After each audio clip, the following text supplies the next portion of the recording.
It's as nice and sunny where you are as it is where I am. We're getting the fall, crisp, cold, sunny mornings here in Seattle, which is always nice. It's a big change. And all the frost on the ground. So, yeah, well, let's, as we settle in together, let's maybe begin again as we did yesterday with just a little bit of feelings of gratitude. So if y'all could hold in your hearts some gratitude for the world around you right now, the place that's holding you as you're doing this. All right. Thanks for the reminder, Gabriel. Yeah, and feeling some gratitude for having woken up this morning, alive and well for a new day. And what a wonderful opportunity this is for us to get a chance to come and be together and explore these kinds of topics. So just feeling thankful for all the circumstances and all the things that make it possible for us to be able to do something like this in our lives, and recognizing and remembering that, there are places for other people. Life is not so easy. And so best wishes and hopes for peace and for health for everybody living on this planet with us today, in whatever way they can gain some support from our good thoughts. We'll send those out and send out our prayers for them. All right, well, any other thoughts for getting started? Sometimes it's nice to just leave a little pause at the beginning, and not required, but if there is any space that would be helpful for someone to share something about how their night went or how their morning's going, just how they are, as by giving voice to it, make it easier to settle into being present for this session and this time together. I always like to leave a little space for that in case anybody just has a check-in that they'd like to offer about how they're doing this morning. And if not, then that's great. We're ready to go, but let's take some time in case anybody's got anything they want to check in about.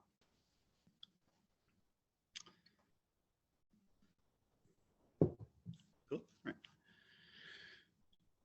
Okay, let's maybe just do a verbal check or some kind of check for Amanda to make sure that you're actually here with us, since all we have is a picture of you, Amanda. Yes. Yeah, finishing my dog walk, sorry. Just wanted to make sure we weren't starting without you. Yeah, I'm here. I'll actually just say a quick check-in. Sorry, I think my mic's on this one. Yeah, just feeling a lot of grief, like just the lack of these, like, that most people don't have a community to hold, rites of passage work. So I felt a lot of stillness last night for the first time in a while, and then just was able to feel that kind of grief come through, and it felt like it was like stagnant. So it felt like a good opportunity actually to be present. So yeah, just thought I'd start with a vulnerable check-in. Thank you. Yeah.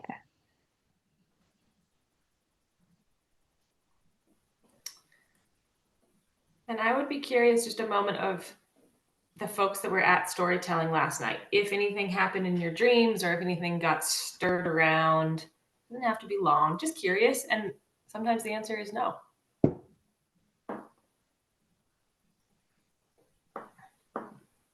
Okay. I slept well. I didn't dream. Good. I don't usually. And yeah, I was grateful for the story. Still resonating with it.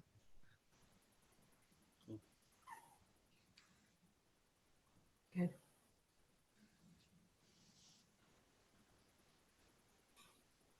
Good. All right. Shall we dive in, Chris? Yeah, let's do it.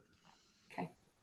So before we add any more content, we just wanted a little bit of time to digest our own individual experiences and content of adolescence. And I realized that two people are in motion right now. So Chris, I might propose that we bump this activity a little bit later.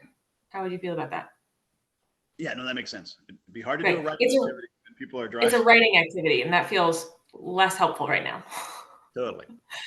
So we'll pivot and we'll bump it a little bit further down, and we'll be we'll share the prompt to Gabriel so that obviously you have it if you're not online. But maybe we will dive into a little bit of content as people are moving. And then around our break time, we can do a little pause and writing activity. Yeah, that's a good idea. Sounds good. So we're going to be pivoting into our next core framework kind of model a little more, I'd say like wide and deep, less didactic, a lot more sensory and visual and felt sense. And Chris, I'll let you do the whole framing just as a segue. Sure. Yeah. So there's another tool or a map that we want to share with you, and this is called the eco-soul-centric wheel of development. And so it's one of these maps or cycles of development that people find really useful for understanding the role that rites of passage are playing in the growth of a person, and also in like these maps give us this sense of like healthy human development. Has healthy human development occur over time throughout a lifetime? And want to just preface again with some of the important acknowledgments around these kinds of maps, that they come from some particular perspectives or from some particular ways of looking at the world that are not universal. You know, they're not trying to make a claim on absolute truth here. They are an effort to capture some insights into how humans develop. But you know, there's always that, yeah, but what about, and does this really fit all humans in all places at all times in all cultural contexts, right? So we need to remember that this sort of has its place. It's developed by Bill Plotkin. I don't know if you all are familiar, anybody familiar with Bill Plotkin? An eco-psychologist, runs the Animas, is it the Animas Valley Institute out in Animas Valley? Yeah, that's true. Yeah. And pretty popular. Got some great books on this topic that really go into this idea of that there are stages of development, and that each of those stages have some unique characteristics and energies to them. And an understanding of those energies can be really helpful, especially for mentors or guides who are helping people go through this maturation or this sort of development into fullness and wholeness of ourselves as our sort of biggest potential, especially when working with youth, because the attention and sort of the way things are centered within people really shifts a lot as you go through these different stages. So anyway, Rite of Passage Journeys has been really influenced by and inspired by Bill's way of capturing this as this 8-stage wheel. So we wanted to share that with you as well. And there's a way in which I think it'll be really helpful for you all to be able to visually sort of go back and forth between listening and having the conversation about the wheel and actually being able to see this wheel presented visually. So we've put the graphic into the class document. And so for those of you who are at a computer, that might just be Jean Marie right now. If you are able to bring up the class document, it will be, there you go. You even printed it out. Perfect. So you've got your wheel. And I added that link back in the chat too, just for easy access if you're on your phone. It's about, scroll down, it's on like the 3rd or 4th page. Yeah, so being on a phone, it might not be super helpful to be trying to squint at this little tiny image of the wheel. It's pretty busy. So we'll try and talk it through as well if you're not really familiar with it. But I do want to point out that it really is a map, and it was designed as a map. And so when you look at the wheel, sometimes people are a little curious why you would begin with the birth of a person and start this wheel when you're drawing it on a piece of paper on the right-hand side. Like, kind of, why did you choose the right-hand side? Most of us, our customs and our kind of standard ways of doing things would be to start on the left-hand side. That's just how we read from left to right in the United States.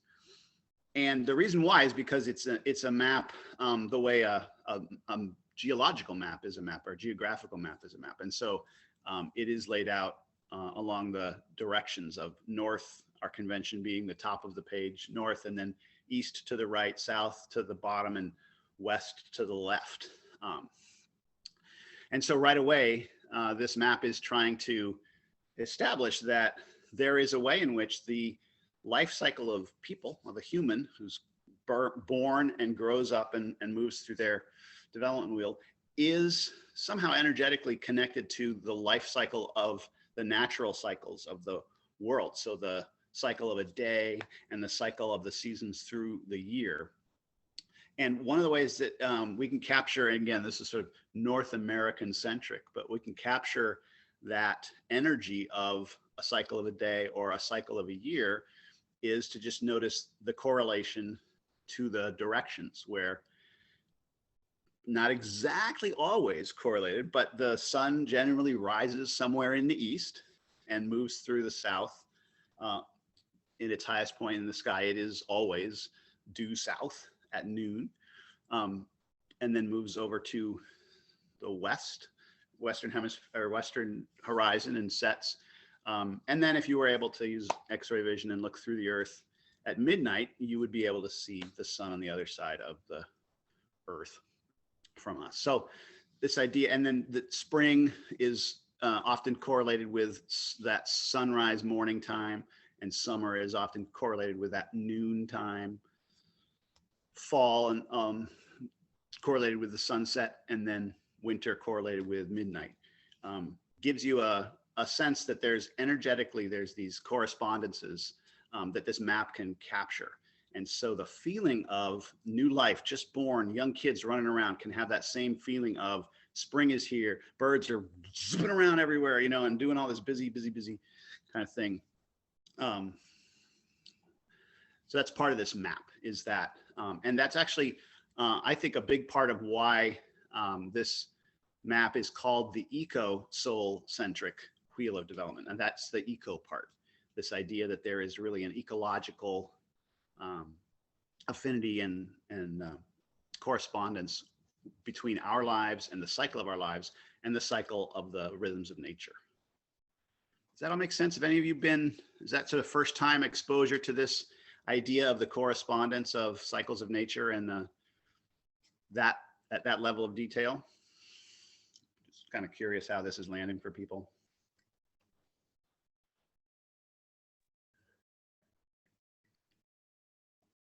It really draws from the medicine wheel, or the wheel of life, that's found in many cultures around the world. So they have those correlations as well. So it's medicine wheel has been my practice for many years. So it's, yeah, it's beautifully correlated. Yeah. And that's a great point. This is not something new that was discovered or invented by Bill Plotkin. This is definitely old wisdom that's found all over the world in these wheels of life. So thanks for that reminder. And just curious, are you familiar with Plotkin? Jean Marie, Gabriel, Amanda? I read his book Soulcraft, and then I did a workshop with Animist Valley Institute on grief and longing out in Colorado. Great. Yeah, I'm familiar. I know of him. I haven't read much of his stuff, but I'm aware. Great.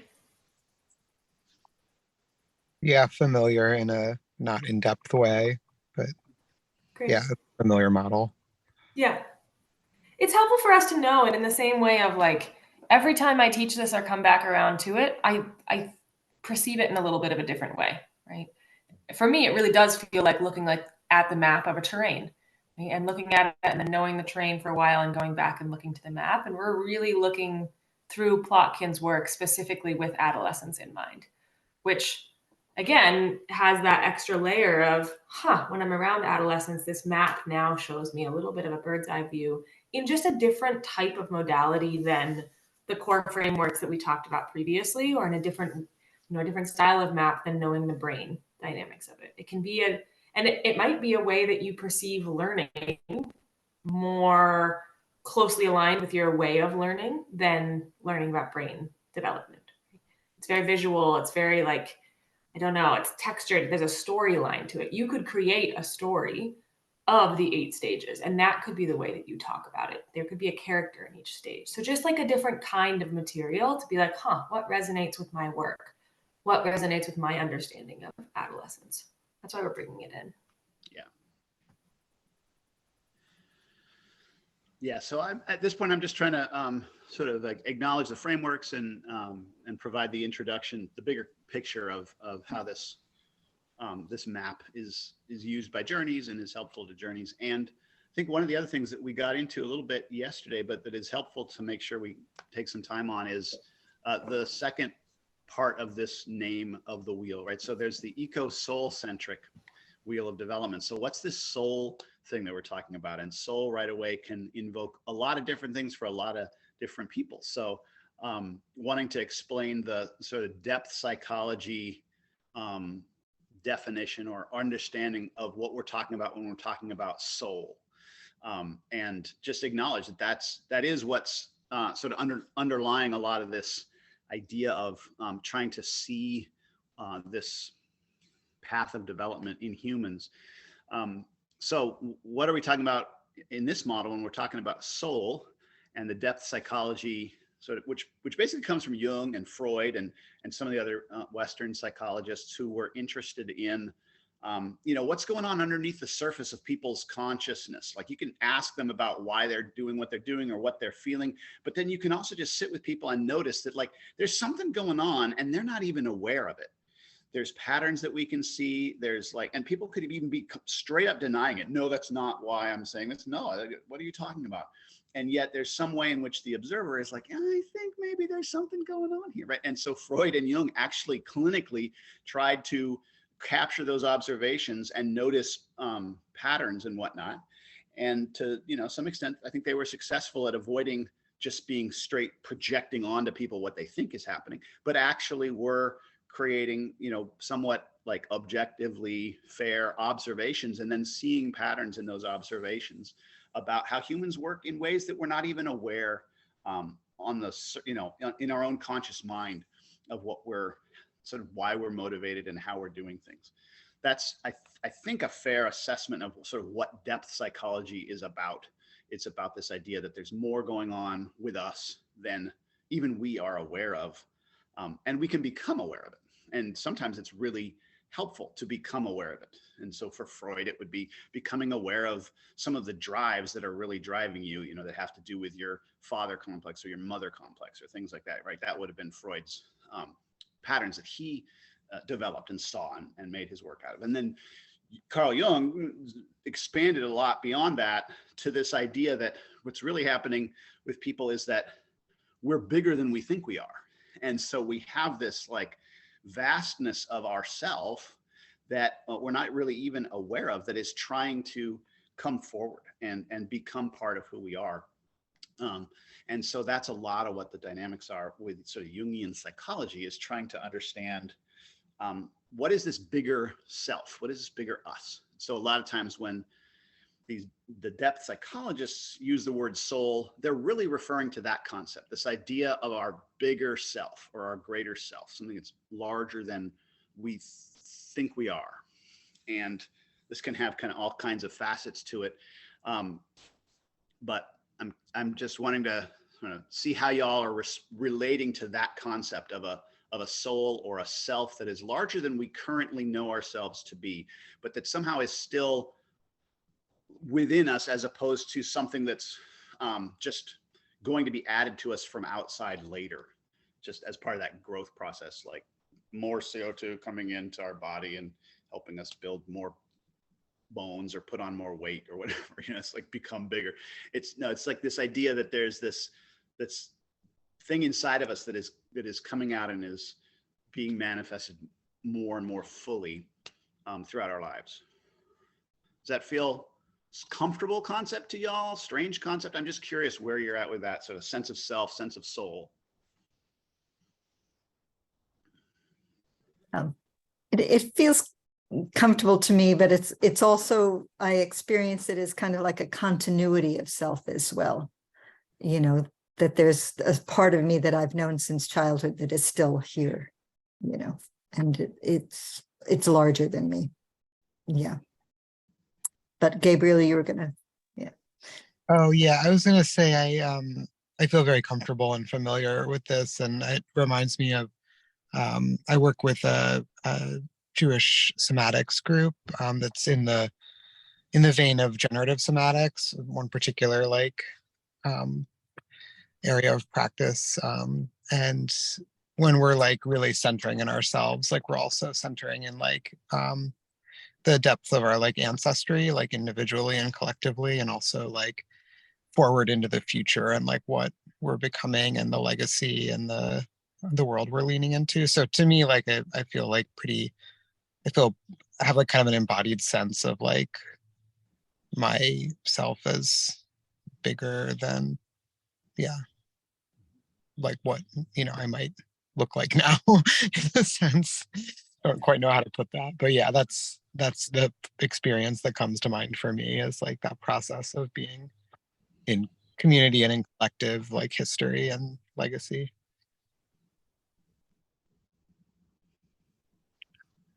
Yeah, I kind of mirror the same thing. Like over the years, it's become more of a felt sense too, like feeling um my ancestry or feeling yeah, just a part of me that seems yeah deeper. Or I would also mirror the sense of like continuity.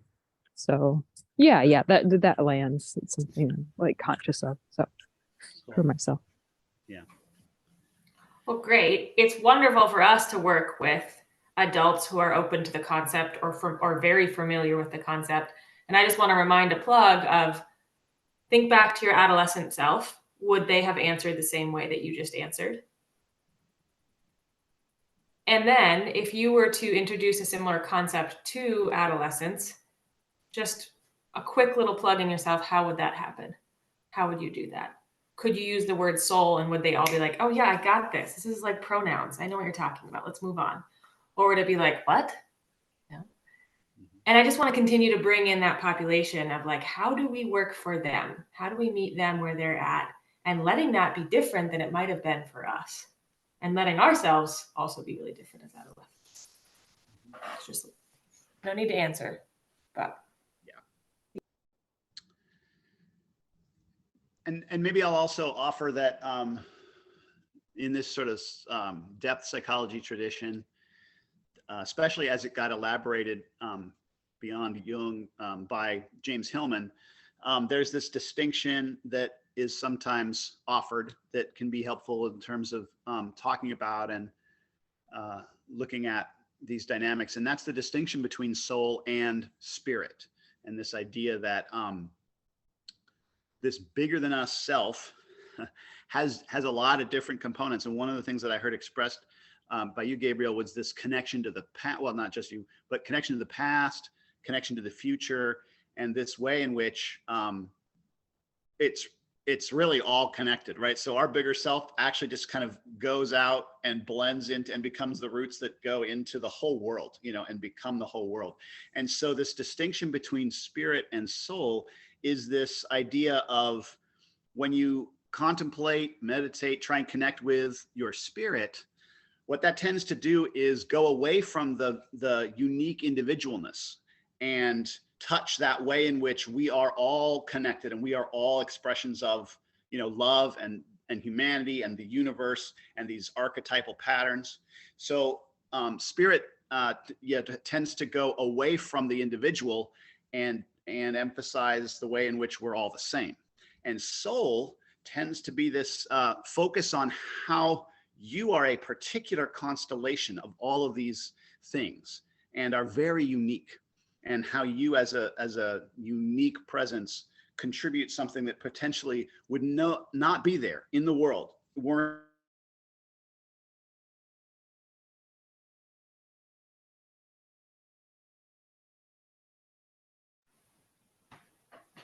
we lost you, Chris. We'll give it a moment and see where he was going with it. Can you hear us? I'm back. Oh, you're back. It's like a 10-second cycle that my computer is just doing. It's so weird. So where was I when I cut out? Spirit soul distinction. Yep. Yep. Okay. Anybody have any questions on that piece? I think it tends to be the case that in our design and in the way that we approach looking at this work of mentoring individuals and rites of passage for individuals, it makes a lot of sense that this is called the soul-centric wheel of development, and really being focused on that, like what's unique to you kind of approach. And sometimes a part of our work is to really make sure that people are getting some opportunities to connect with that spirit part. And in the wilderness, in the backcountry, that's pretty easy, you know, like you just get these awe-inspiring moments of the sunrise or the sunset with a view and the colors, or, you know, spider webs with dew on them in the morning sunlight, or the fog coming off a lake, or a numinous experience with an animal, a deer that comes through your camp, or a coyote that runs by, or a fox that pops out of the bushes, right? So these are all ways that humans also get fed and discover and become more fully themselves with these numinous experiences of, just the vastness of the world. And stargazing ends up being a thing that we often will put into our programs that, again, gives that picture that, wow, it's not about me at all, you know, like I'm such a small little mote in the speck of God's eye, and yet somehow I'm also really special. So yeah, just wanted to make sure we were kind of clear on that framework for this eco-soul-centric model. There's ways that we're totally just an expression of nature and the natural rhythms and cycles. And then there's this way in which we are so much bigger than who we know ourselves to be, and we are continually becoming. And that's what we're hoping to help and support people with. And we're, again, focused on youth, but you know, it doesn't stop. It's not like there's this one moment where you then become your full self, right? And now you're done. The rest of it, it's like this constantly evolving thing. And that's what's so fun about this wheel of development. The 8 stages really imply 8 rites of passage, more or less. And those start with birth, and then you get the all the different rites of passage or transitions between each of these phases that the wheel lays out. And so before jumping into the details and kind of going through and having fun with like how Bill sort of lays out what the different stages are, I want to just preface that by saying that there's, and again, this is the way in which maps and theories, you know, and frameworks have this kind of analytical quality. There's a lot of symmetry and geometrical sort of beauty and evenness when you lay it out. It's just like you want to make everything sort of beautiful, and the reality of life is that it's really messy, right? And so no one person goes through this wheel in exactly the same way. And so these stages, you know, there's this tendency or a it's kind of like a effort to attach specific ages to them, you know, from 0 to 6, and then 6 to 12, and then 12 to 18. And you can see the symmetry there that's sort of being imposed by our brain that wants it to just be this beautiful thing. But of course, one person's 6 is another person's 8, is another person's 4. So really understand that these lines and gateways between stages have a lot of variability to them.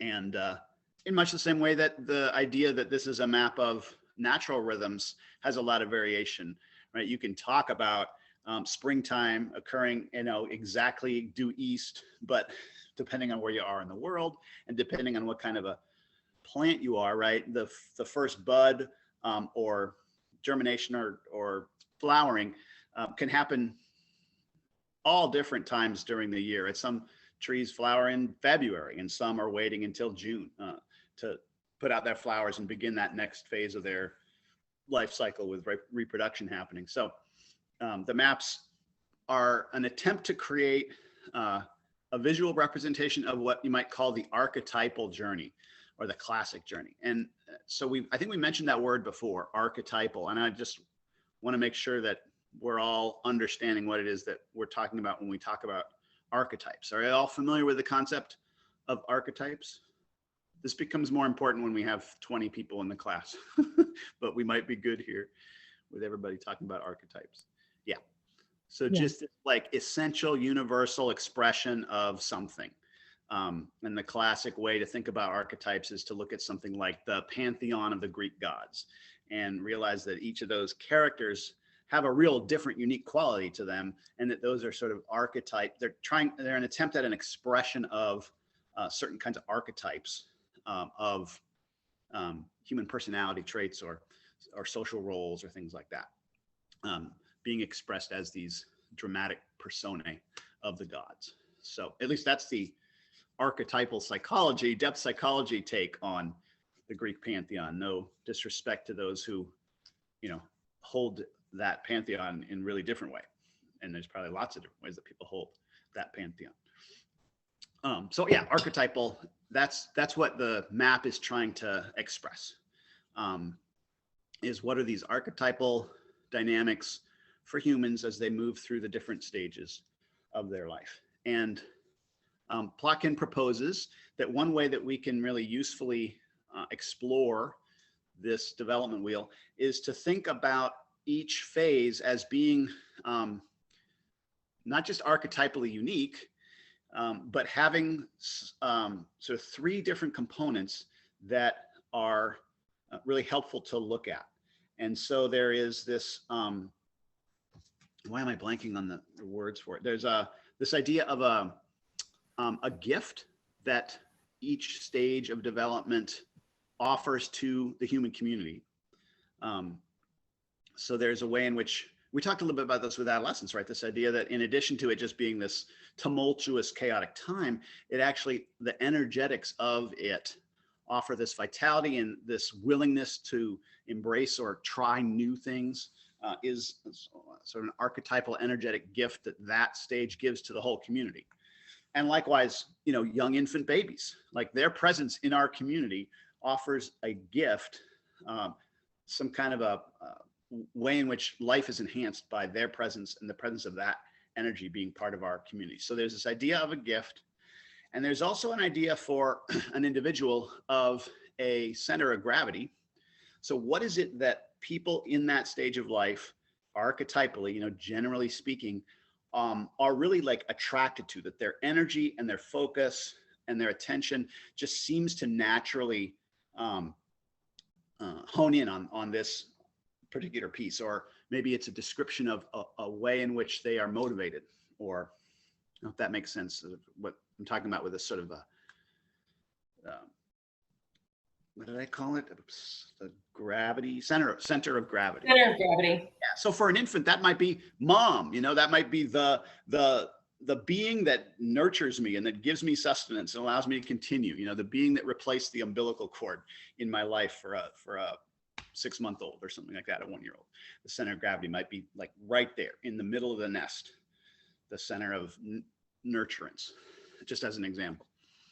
And then the third piece, so there's the gift of that stage of life. There's the center of gravity of that stage of life, which again, it's helpful to understand that what the center of gravity is for teens, so that you don't just get frustrated, but they're never paying attention to you and they're always focusing on something else, right? Which has to do with sex and their peers for teens, right? Third thing that's, present for all stages, and this is again a postulate that Bill's sort of teasing out that he thinks is really important to focus on, is this idea that there is a task, there is some kind of development or learning that it's really important for humans to undergo or to obtain or to complete this task, or at least really vitally engage with it in each phase of human development. So the idea that healthy human development involves enough success in engaging with that task, accomplishing that task or whatnot, before moving on to the next phase. And it's generally speaking a task that helps prepare for future phases as well.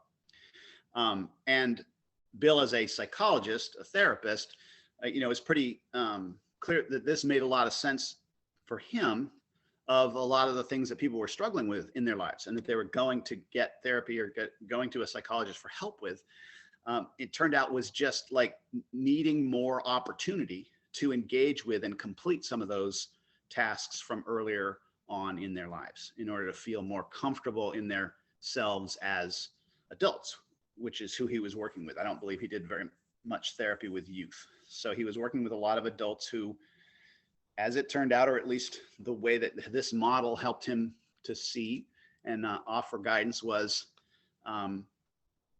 yeah, you're missing pieces of your development. And with more attention to those pieces, you can feel more comfortable inhabiting your adultness, and really claiming more powerfully your place, sort of chronological or age or body growth place, trying to catch up your soul development with your biological development. And that is a really interesting thing about this. Oh, Amanda is waiting.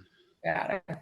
Okay. Just a quick plug. I like to think of task in relationship to that element of practical testing that we talked about as an experiential element of a rite of passage, that practical test. Because sometimes I kind of have a rub with the term practical test, or I'm like, how does that apply? And having the tasks in this has given me a lot more like, ideas, or like, this is a way to make a practical test like purposeful and not just like this difficult thing that everyone has to overcome. So just thread between that can be helpful. Nice. Yeah. Okay. Any questions on the overarching one before we dive into individuals? Great. So we're just going to focus on the phases that are relevant to adolescence. So that's like late childhood, middle adolescence, or early adolescence, and kind of late adolescence. We're not going to go around the whole wheel. And so we're not starting with the very first stage. We're starting with the second stage. We're not starting with, infant or early childhood. If you are looking at the map, we are looking at the explorer in the garden. Before I fill in definition of that, what I've found helpful to learn this 8 stages is close your eyes, take a minute. And if you have someone in early childhood that's in your life, or that you recently even saw, maybe that's a youth that you're really close with, and maybe that's one that you just saw in the park, bringing them to your mind. How do they perceive the world? What are they drawn to? What's their center of gravity? And if you were in... You said early childhood? Late childhood. We're talking late. Yeah, sort of late childhood. Yeah. And what gift do you feel like you get when you're in relationship with them? What do you feel grateful for from them when you're in relationship from them? And kind of bringing that own individualized experience. And this is how I like to move with this map, right? Because we have the map and then we have the terrain. So keep your terrain in mind as we do this. And in the map, the idea of the explorer in the garden is really describing like the birth of consciousness and self-awareness. And this stage of human development that's really focused on wanting to name things, wanting to be able to say, what is that I am in relationship with?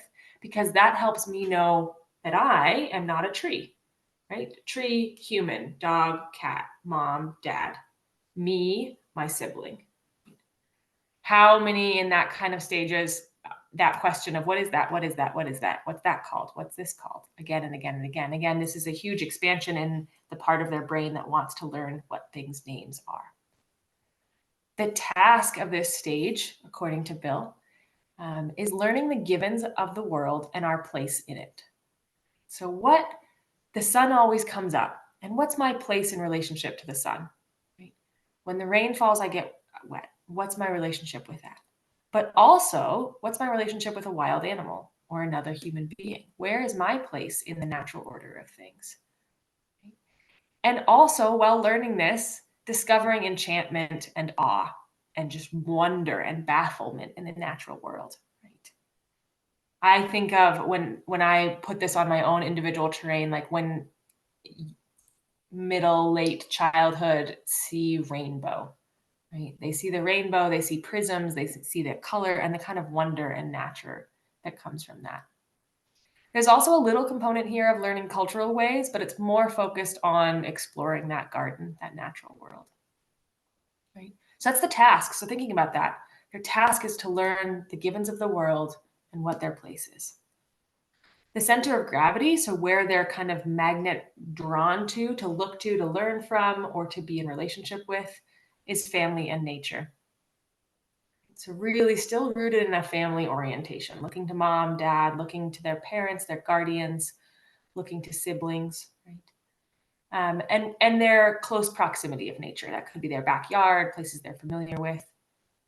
And developmentally, they're also focused on emotions, less complex emotions, and more of the emotions that rise up kind of from that reptilian and limbic, right? Happy, sad, good, bad, right? And the body, right? Emotions and sensation, and the relationship between emotion and sensation. What feels good to my body, what doesn't feel good to my body. Really wanting to wander through the world and touch everything and taste things. What's the sound that things make? And the gift, I'd be curious, just someone unmute. What was the gift that you feel like you receive when you're around someone in middle or late childhood?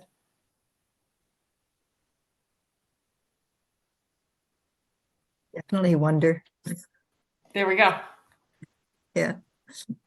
Was that the same for anyone else? Yeah, similar curiosity. Curiosity. Yeah. Great. I mean, that's what the map says. And it is that kind of, for me, I have that sensation of the only time is now. I have a presence, right? And wonder is kind of like this portal into presence. And so acknowledging the gift is also what they could give to the community, right? And really seeing that of like, oh, if I'm feeling really just bland or disenchanted about the surroundings around me, or I'm not even being able to notice nature or be in relationship with it, right? That is a gift that this group naturally gives. And by us acknowledging that it's a gift, that is the reciprocity of that gratitude with them. Do you have anything to add for that, Chris? Yeah, I think this will become apparent as we go through the stages, but there is an important way in which Oh,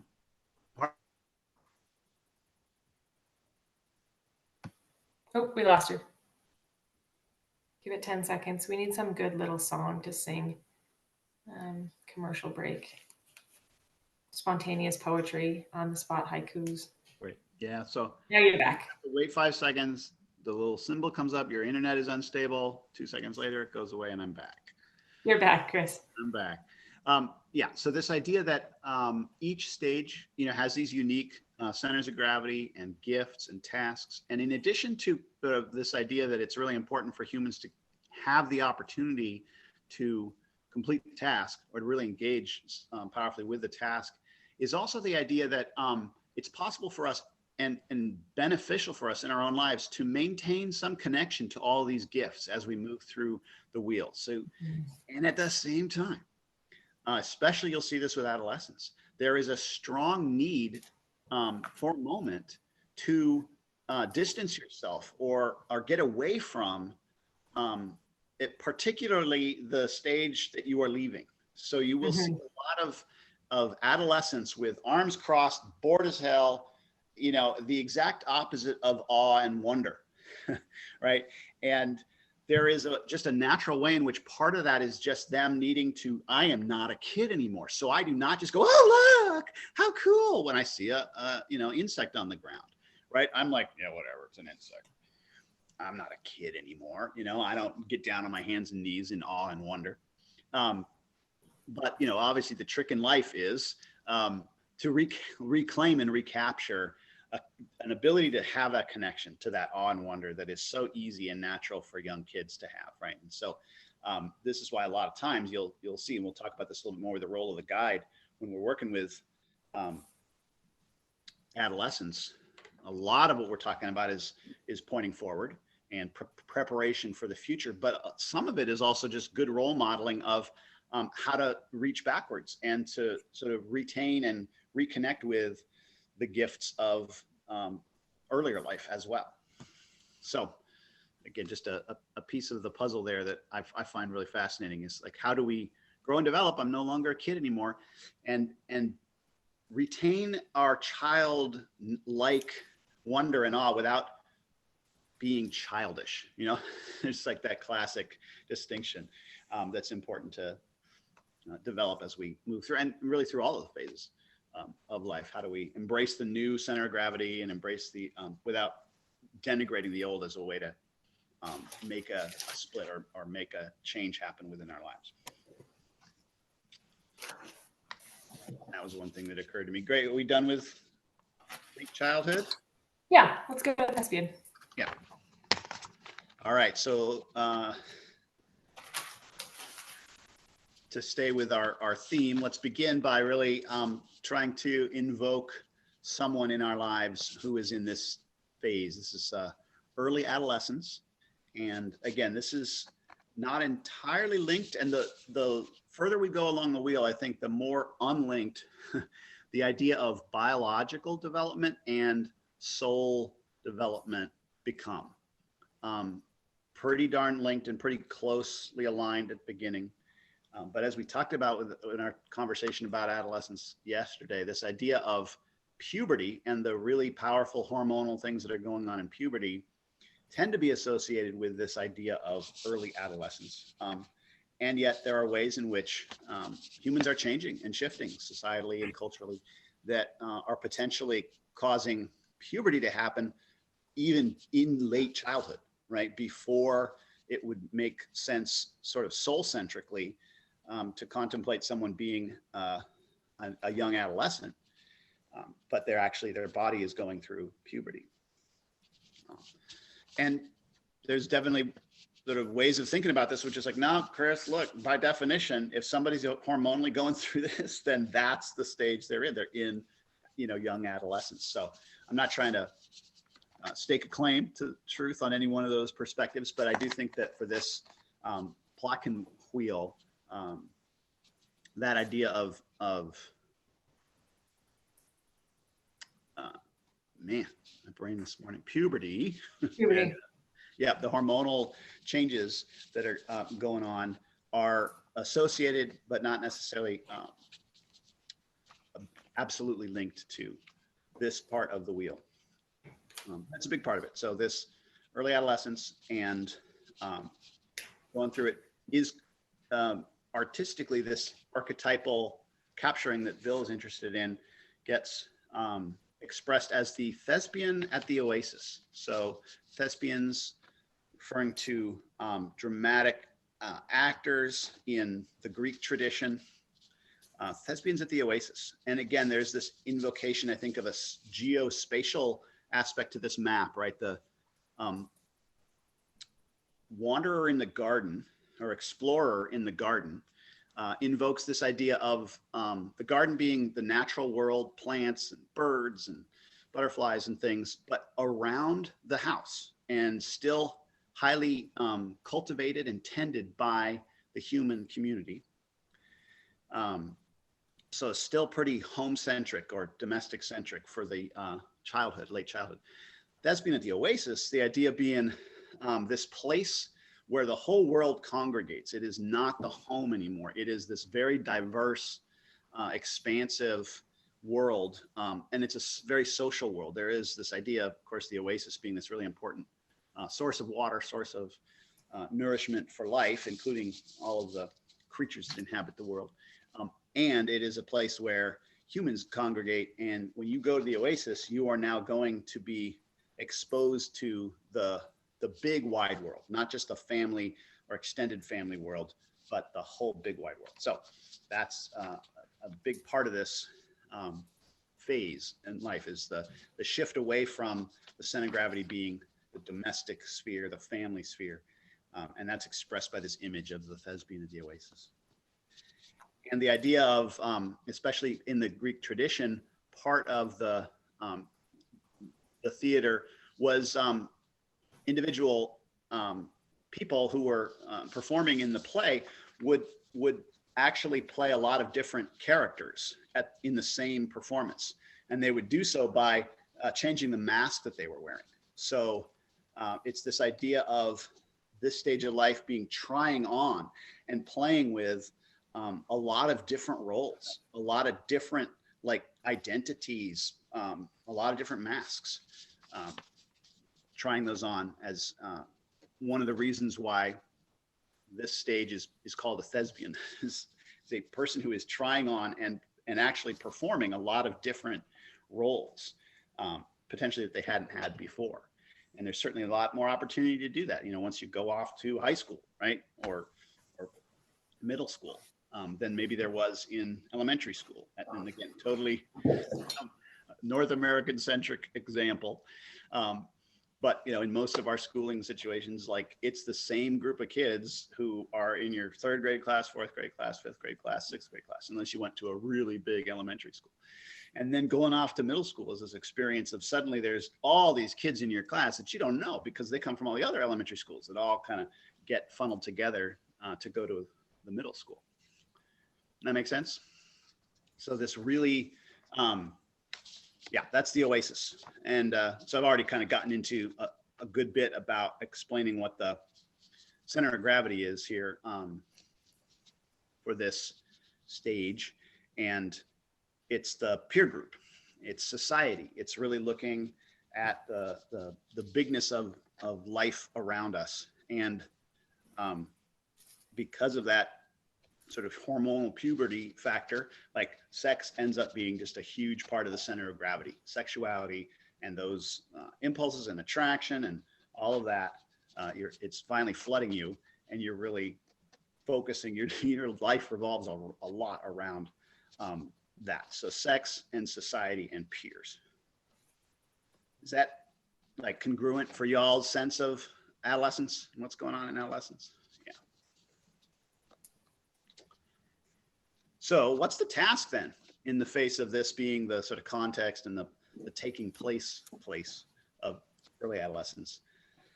For Bill and for this model, the task is really around playing with these masks. And as you're donning them and playing them, you're really trying to develop a social presence, a social identity that is acceptable to the world around you, right? This idea that as social beings, it's pretty important for us to fit in, to belong. So to come up with things that are ways of being that are acceptable, but that also touch and resonate with our sense of authenticity. Like that it's not me, that I can feel like that really is me, and it's not just entirely an act, or it's not contradictory to who I am. Does that make sense? So an authentic and acceptable sense of self-identity, the cultivation of that is the task of early adolescence. I'm curious if y'all have any thoughts on that task and whether that feels like it makes sense, feels like it fits with that stage of life.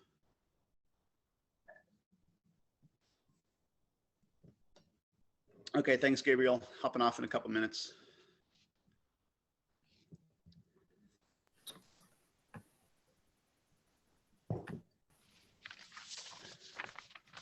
Yeah, not an easy task by any means. Did any of I you? just wanted to jump in really quick, and Gabriel, we're going to come back from lunch at 1 p.m. Pacific time. So just, I know that you said you were busy. That was really broken up on my end. Gretchen, can you repeat that? Just that Gabriel said they were going to be done at noon, but we won't be back on till 1 as a heads up. Yeah. Thank you. Yeah, which is just different from yesterday. Yesterday was 2, so an hour earlier. Yeah, so I hope not too many of us had the painful experience of feeling like we were forced to, don some masks, some sense of identity that really didn't feel right for us. But I do feel like that is a pretty common experience, right? For many of us during adolescence, and can be sometimes a pretty painful part of adolescence is to, or potentially even that we're not really conscious that that's what we've done, right? If we haven't been kind of given some coaching or guidance that it's really healthy and important for us as young adolescents to find that sense of self and sense of identity that not only fits in, but also feels authentic. I think that piece is one that there's not necessarily a lot of guidance in our modern culture for, not a lot of encouragement to, right? The encouragement is to fit in. The encouragement is to find a socially acceptable sense of self. Less guidance and encouragement to find one that is also feels, authentic to who you are. And it really is a hard task because, there is not that same sense in early childhood, like up until now, basically the phases of development have really been, I think, externally oriented might be a good way to talk about it in far as the center of gravity. And, that late childhood and the naming process, you're really trying to figure out how the world works. And it's the outside world, it's society that kind of defines that, how it works, right? So you're looking for the rules and you're looking for the explanations and you're looking for all of the answers to how does this world work from outside, right? Not like, well, how do you think it should work? For an 8 or 9-year-old, that's just frustrating to be asked that question. How do you think it should work? It's like, no, just tell me how it works, right? Like, that's what I'm trying to do right now. And that totally makes sense. But, you get now into adolescence and early adolescence, and for the first time, maybe you are really being asked that question, or you should be being asked that question because you're now capable of answering it, which is, well, what do you think about that? What do you think about that in terms of how it feels for you to be a student, or, whatever else these various roles might be that we're being asked to play in life? The good student, the bad student, whatever these various roles might be. Do they feel, and obviously I don't know if anybody's going to feel like being the bad student feels authentic to my sense of self, right? But like the rebel, maybe, as opposed to the top student kind of thing. Those are definitely some archetypal roles. And for some people that might really fit. And for others that might feel like, God, I really just wanted to mess around, but I had to be the straight A, straight up student. I never got a chance to push the rules or bend the rules or do what I felt like might be a good idea. Because I was too busy fitting in, being successful at being the goody two shoes, the good student. So yeah, that's what's going on. And I think I see a lot of sort of agreement in body language here that this all makes sense as this phase of early adolescence. So the gift then, we talked a bit about the task of fashioning a sense of self that is authentic and socially acceptable, and the center of gravity being the peer group and sex and society, and all these body stuff that's going on, changes. And so then gift. I kind of talked about this yesterday with adolescents, and Dan Siegel kind of captured it with some of the essence ideas around what are the gifts of this stage. Bill just kind of captures all of that with the simple image of fire. So there is a lot of idea of fiery energy in early adolescence. And I'm always struck when I hear that by this interesting observation that Michael Mead, I think I talked to you guys a little bit about who Michael Mead was yesterday, pointing out, I believe it was, he had done a lot of work with a man named Malidoma Somé, who is from Africa, from Burkina Faso, and who kind of moved into the West as part of his destiny was to share his cultural insights with the world, and got his degrees from the Sorbonne in Europe, and then spent a lot of time in the United States working with people, including Michael Mead. And there was shared an old, basically proverb, which is, if we don't initiate the young people, they will burn the village down. So there is really this sense of like, there is fire and energy in this group, and it needs to be integrated into the wholeness of the community life. And if we don't attend to that, there can be like that energy is going to go somewhere. It's going to do something. And a lot of times as we look around, North America or these parts of the modern world where rites of passages have just been abandoned or disappeared or even removed intentionally, depending on your level of paranoia about looking at the cultural trends of things. We do see a tendency often for that rebelliousness to be expressed by that group in some ways that end up looking like they're really just antisocial. And that, I think, has a lot to do with the fact that we're not holding it well, and we're not providing opportunities for that fire to be a gift to the community. And so instead it expresses itself in more, got to come out. And sometimes those are in really damaging ways.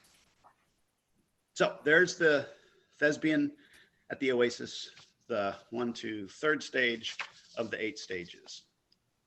And I pause a little bit to just hear some reflections on how that framing of it, or that archetypal image of the thespian at the Oasis might land as helpful or interesting.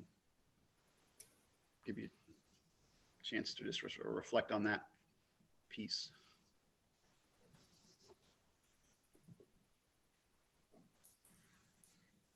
Yeah, I did like that, the way that you described it as, the very many masks that we try on in adolescence. And I remember reading, probably in my early 20s, just a whole article on the masks that we wear.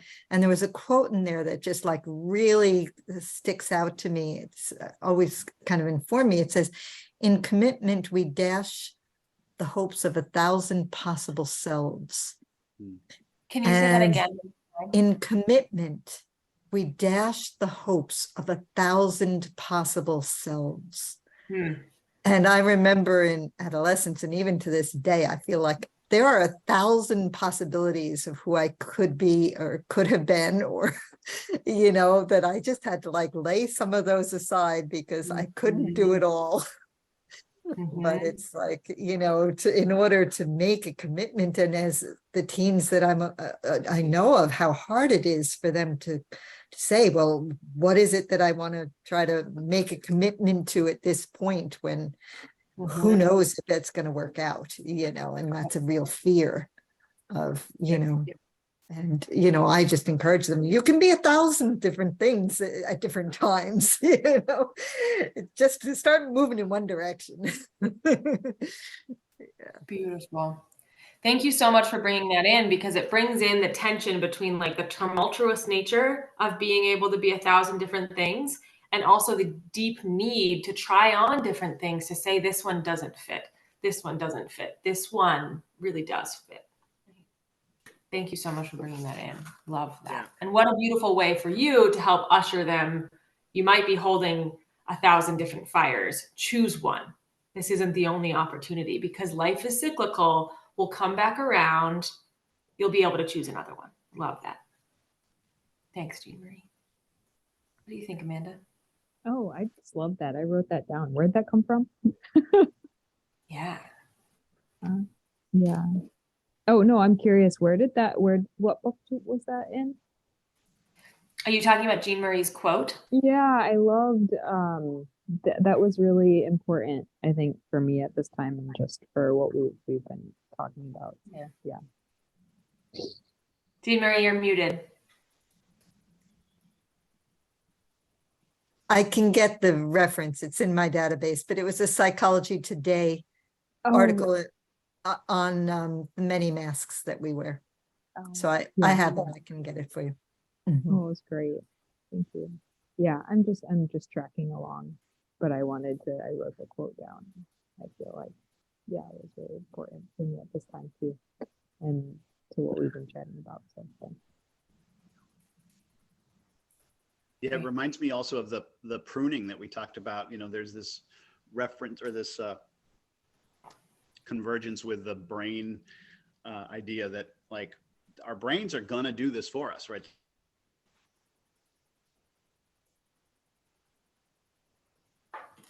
Give him some time.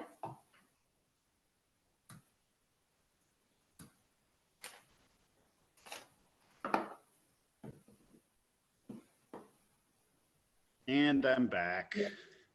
Yeah, so that's the pruning thing, right? At some point, the brain is going to start to say like, yeah, we had 1,000 different options, but we're going to go with this one.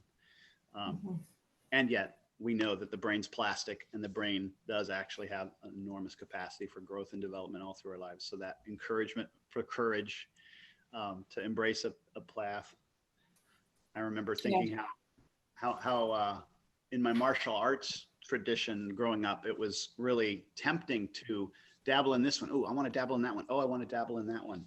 But actually discovering that by dabbling and not committing to one way of training my body, the capacity that my body had was limited. Like it would, you kind of need to, in that context, really sort of commit to a path, a way of training your body to accomplish the sort of higher levels of competency in that martial arts tradition.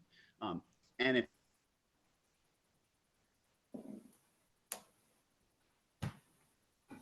That was a fast cycle.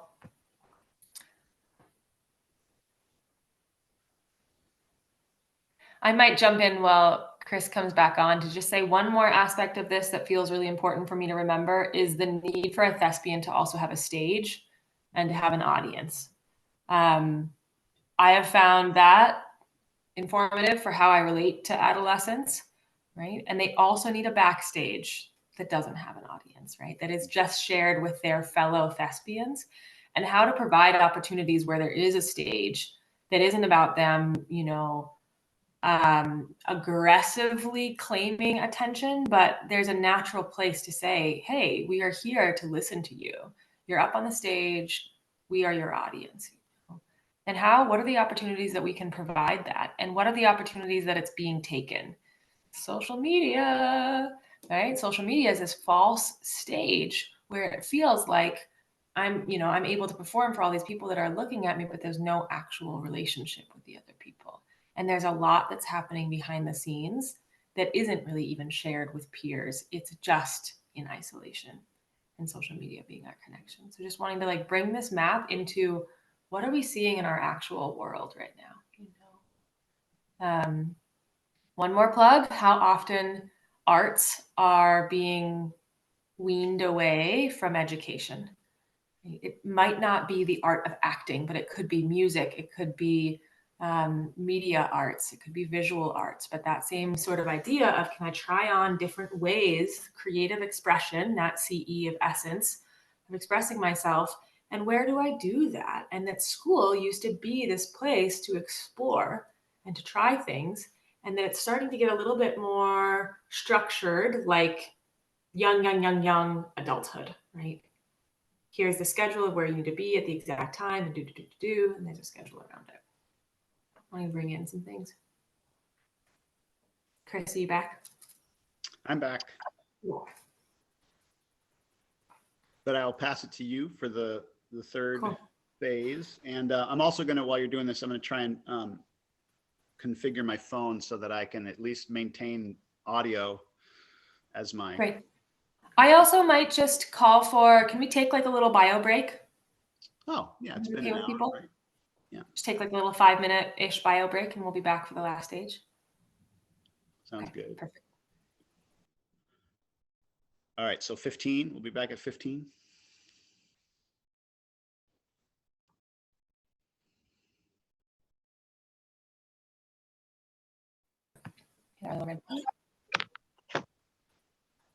Great. So moving into the last stage that we'll cover, but all stages I think are really neat to take a peek at if you haven't seen the wheel before, and it's interesting to see where you might fall on it. But we'll talk about Wander in the Cocoon is the last one that we'll talk about, which is late adolescence.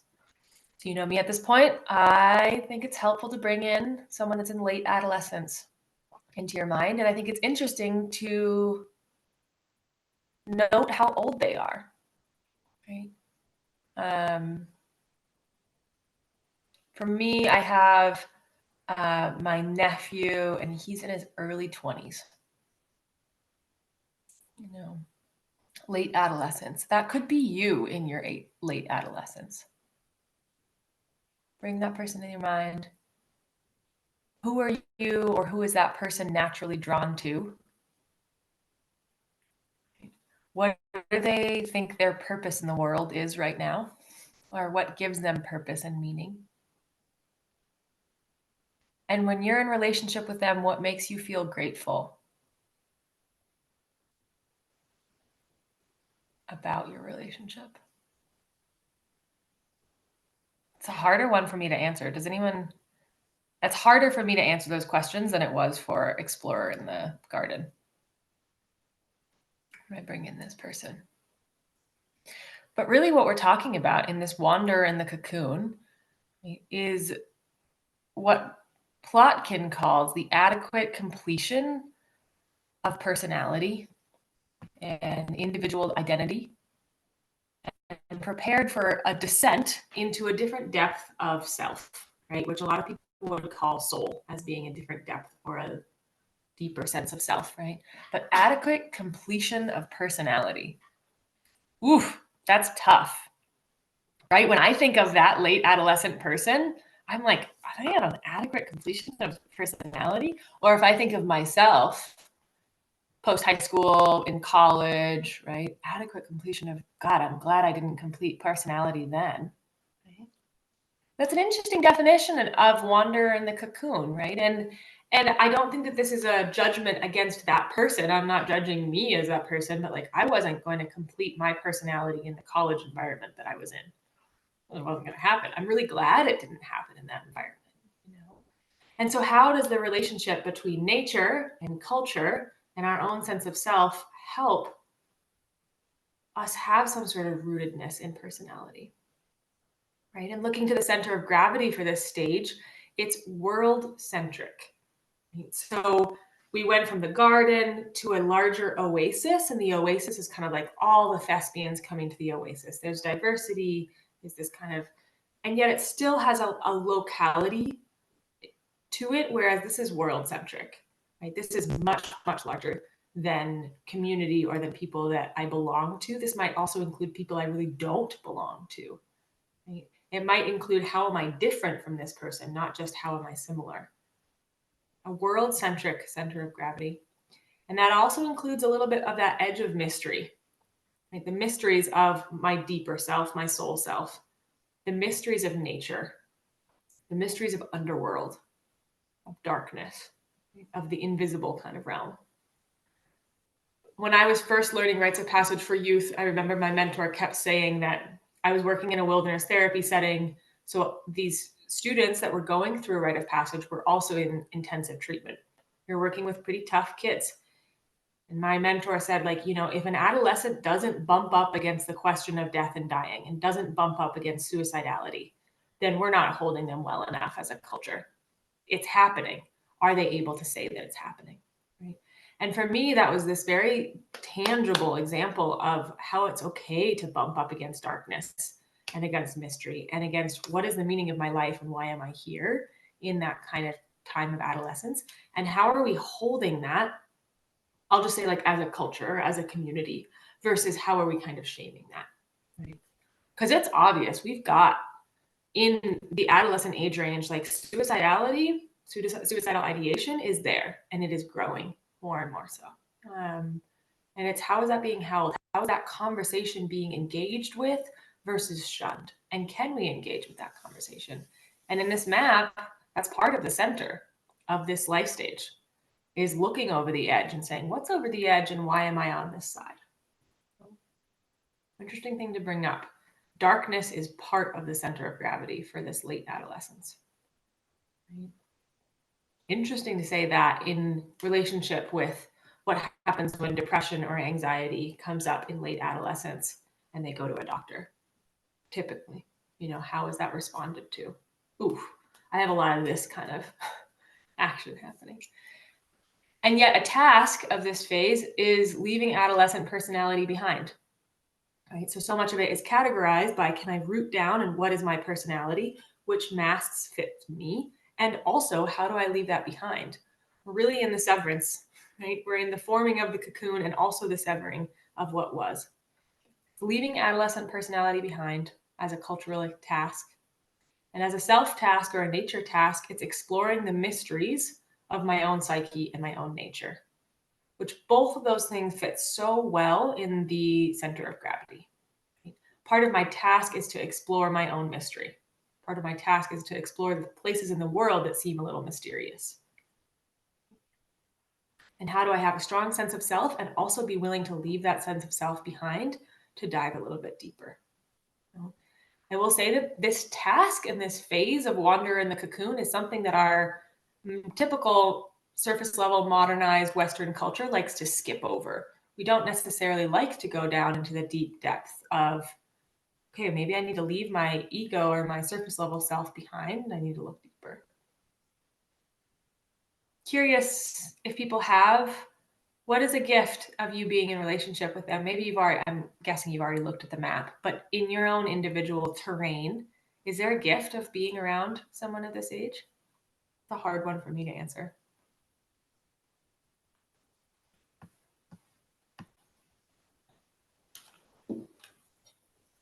Yeah.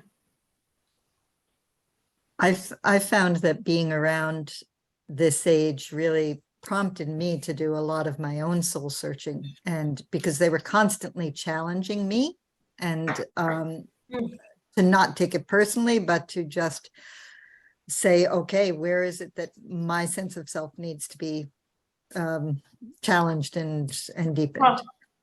And going back to your comment on suicidality, I had a profound experience that I'd like to share because I think it's really relevant to what you just said. And that is when my daughter was about 16, it was right after Kurt Cobain killed himself. And so all the kids had suicidality on their minds. And she came to me one day and she said, my life is mine and I have a right to take it if I want to. Oof. And I just thank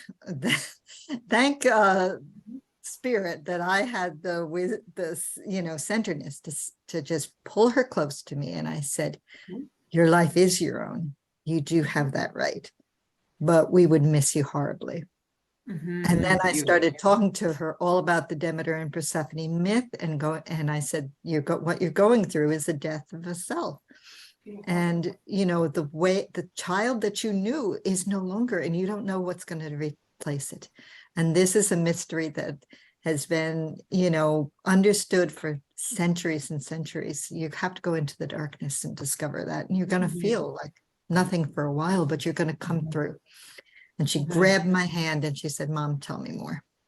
And that was the beginning of her coming out of that darkness into, more of a sense of stability in terms of being able to then form her next step.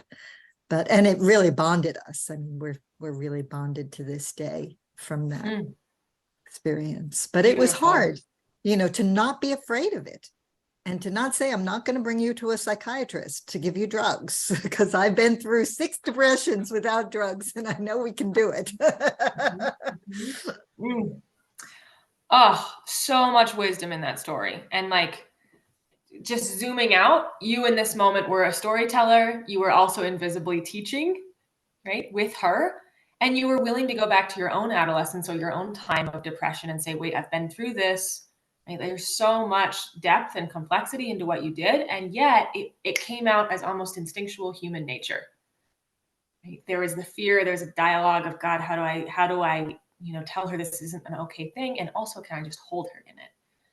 And inviting her that this is a time where symbolic death and dying, practicing symbolic death and dying is really, really crucial to the ability to step into the next phases confidently.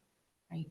I mean, wander in the cocoon, this is the initiation. This is the, what we would call a vision fast or a vision quest now. It's the going out in solitude, and it's the allowing the symbolic death, the ego death, or the emotional death to happen and to practice dying. Right? Instead of, may I live until death when I can't avoid it any longer. And being able to invite someone into that where there is a huge level of perceived risk. Right? What if I lose my sense of self? I just got it. Now you're telling me I have to lose it or change again? Huge perceived risk. And it's different than the actual risk of suicidality. Wait, there's another option to lean into dying that means I get to keep going after, right? That's just a practice. Beautiful. Thank you so much for sharing that. Yeah. Thank you. Amanda, just space for you, no pressure.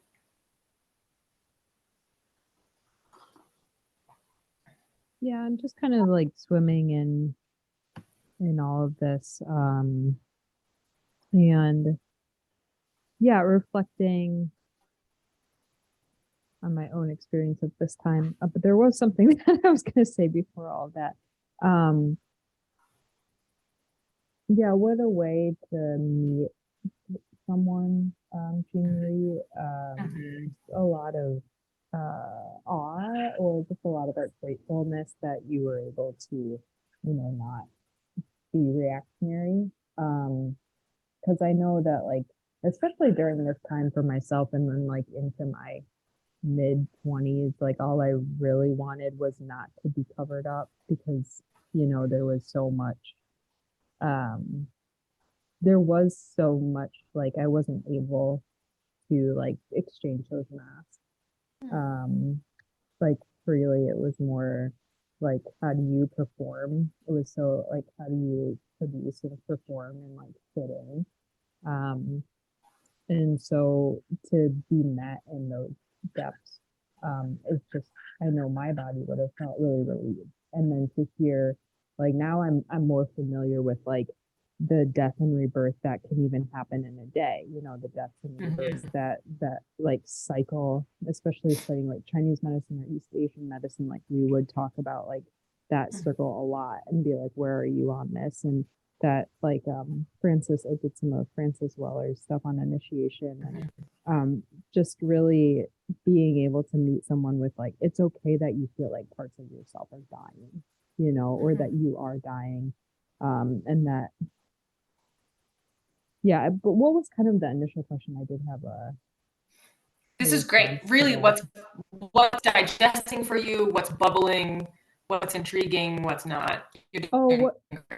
What I did really appreciate about this life phase is that it it challenges me to drop into like my center or my lower center of gravity, which I think has been really helpful. If I work at a dog hotel part time, and it's more like, okay, where am I in all of this? Like to not be pulled off center, because it is like those challenges, like they're figuring out who they are and like what reaction you're going to give to them. And so it's like, oh, like I know where I am in time and space, like I know where I am in my body, like this isn't going to push me up and out of myself or up and out of my head.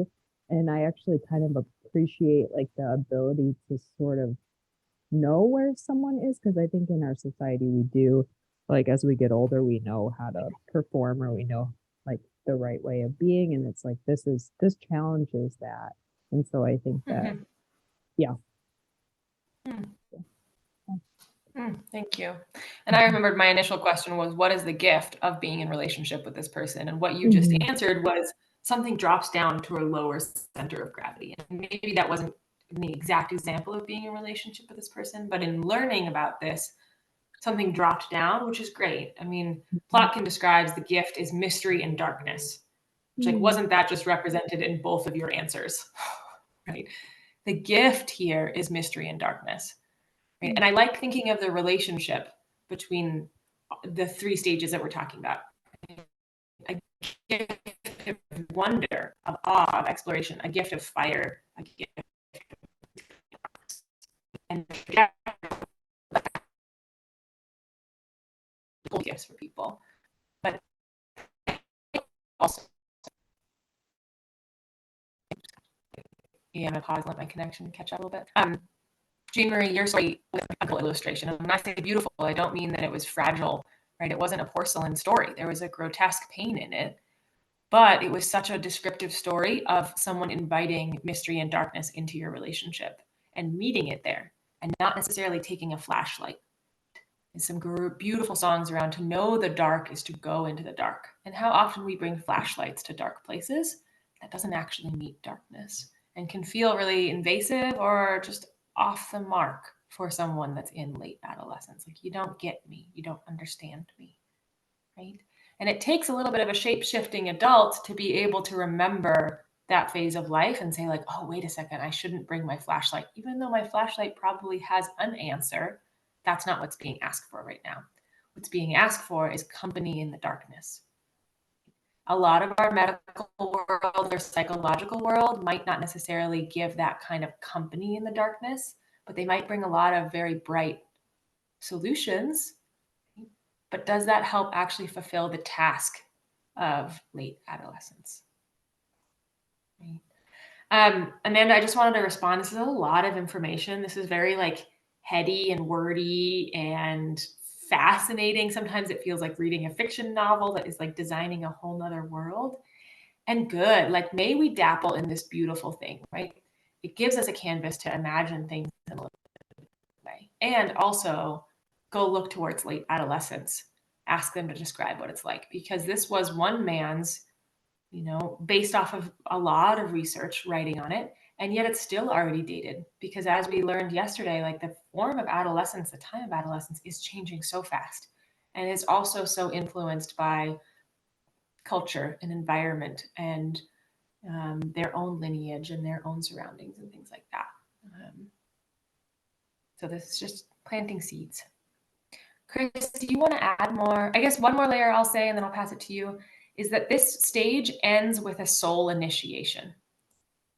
And the idea is that beyond this stage, they're really stepping into adulthood, right? In a different way. They're really stepping into an initiated soul.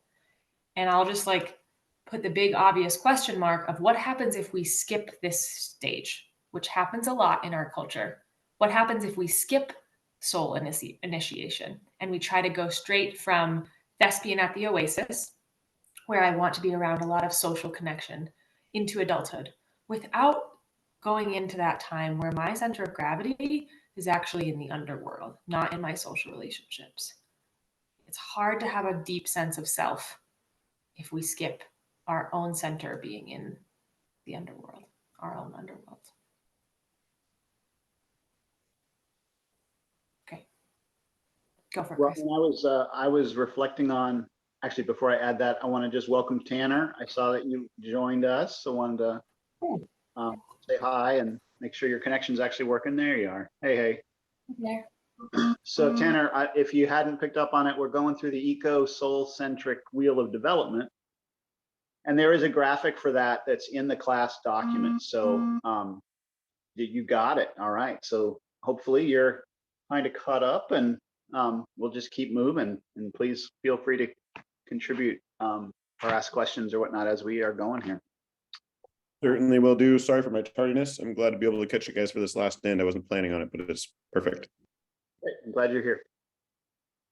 I guess, Gray, what I was thinking when you were talking about that, a missing phase here, or just missing attention and time for this wanderer in the cocoon, was how much college resembles the Oasis.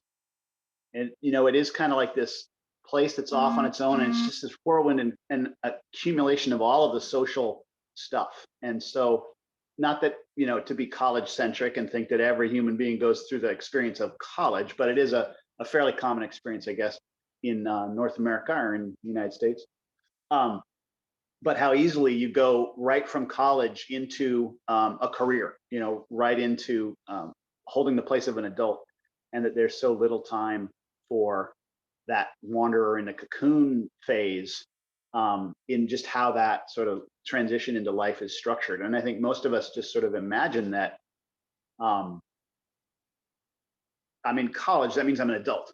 And I think the dawning realization here is that actually college in a lot of ways does tend to continue to be the thespian at the Oasis, and trying on different academic study disciplines. Like, what's my major going to be? I don't know. Maybe I'll be in the arts. Maybe I'll be in the sciences. And, so there's really a lot of a component to thespian at the Oasis that is no longer just at the 12 to 14-year-old sort of phase of our lives or high school, but it actually extends all the way through into this sort of college-y, to the extent to which the college experience is representative of our society's experience. And I also love, I guess the last piece I wanted to add to this is just that, like the almost the paradox that is involved with the image or the name here of a wanderer in a cocoon. Like how can you be both cocooning and wandering at the same time? Like a cocoon is stationary, right? Like there's no mobility there. And yet I feel like that's exactly what we talked about that before, this idea of there's sort of two ways to imagine this, two images that kind of juxtapose with one another. And one is the journey and the other is the descent, or the cocoon. And so the choice to make it the wanderer and the cocoon, I think, is an attempt to capture that both and of that sort of paradoxical duality of the energy of this phase. And the thing that Bill emphasizes in his expression of this phase that I think is really important is this idea of the center moving from the social center of the oasis to the mysteries of soul and of nature. And I feel like in our world today, sort of the modern world, sadly, there is not nearly the opportunity for young people to get that opportunity to have their center of gravity in their actual life be out in nature. To gain the opportunity to literally be in some kind of an oasis setting like college or high school or something like that is actually pretty common. But the opportunity to go out into the wilds and to really be like, who am I out in the backcountry, is much rarer for people. And I think there isn't really a social consciousness that that's important. I think there's a lot of people who are just like, oh, nature, I don't want to go backpacking. I don't want to go out there. I don't do nature. But I think what Bill's wheel says is, well, maybe as humans, we think we can get away from that aspect of like being human, which is to be out in the world, in the non like sheltered world, the non-created manufactured world. But I have a strong belief, and I think Bill does too, because Bill runs all of their Animus programs out in nature, right? Like it's really crucial. And over and over again, we'll hear that experience, even if it's the only backpacking trip they've ever done. And they may not even want to go on another backpacking trip. The youth who do this get that was important. That just knowing who they were out there and having had that 2 weeks or 3 weeks on the trail experience was vital component of it. So I guess I just want to emphasize that I really do feel like there is some component of importance. And I don't know how you get, the millions and millions and millions of people that we're talking about for our whole society, to give everybody a chance to do a 2 or 3 week backpacking trip in our dwindling little wilderness spaces. But there's a paradox there that we're going to need to solve, I think, as a society. Because I really am, at least personally, of the opinion that there's not a lot of substitutes that can fill in for the grandness of nature and that experience of the wildness. Yeah, Tanner, I'm curious to hear you. Yeah, just in logistical surprise, you guys are taking kids out, adolescents out for 3 weeks at a time, backpacking, like no reconnection. That's a long journey. Yeah. Do they have a specific threshold within that? Right. So they will. Yeah, we'll hit a place on the trail where, and we like to do it on the coast, where we set up a base for 3 or 4 days and we go through a 24 to 40, depending on how old they are, sometimes 48-hour solo vigil fast. And then are they like over the 3 weeks, are they going 100, 200 miles? How far are you guys hiking them? Or is this like just sitting at a camp for 3 weeks with like cooking and electricity and stuff like that? We do different formats, but for our 2 and 3 week long trips, we're actually backpacking on the trail, and we'll do about a 9-day hike, which spans about 40 miles. Wow. And get a resupply, a chance to be like at a front country campsite, and then we'll hit the trail again for another 5 or 6 days. Okay. Yeah, so we're not quite as extensive as like Outward Bound and Knowles National Outdoor Leadership School, and those programs will actually do a full 24 to 32 days out in the backcountry, and they'll get resupplied by horse packers who will bring in food, so they don't have to break the wilderness experience at all. That's great. I didn't realize they were going out for that long of a stint. That's really cool. Yeah, and we do have some formats that we worked with where it's shorter. Sometimes that's just because, like, access wise, you know, there's folks who can't either afford the longer trips or the time or the money. So we'll do 8-day trips, 7-day trips, and some of those are actually base camp based. So at a retreat center, a natural setting retreat center rather than backpacking. We do some of those too.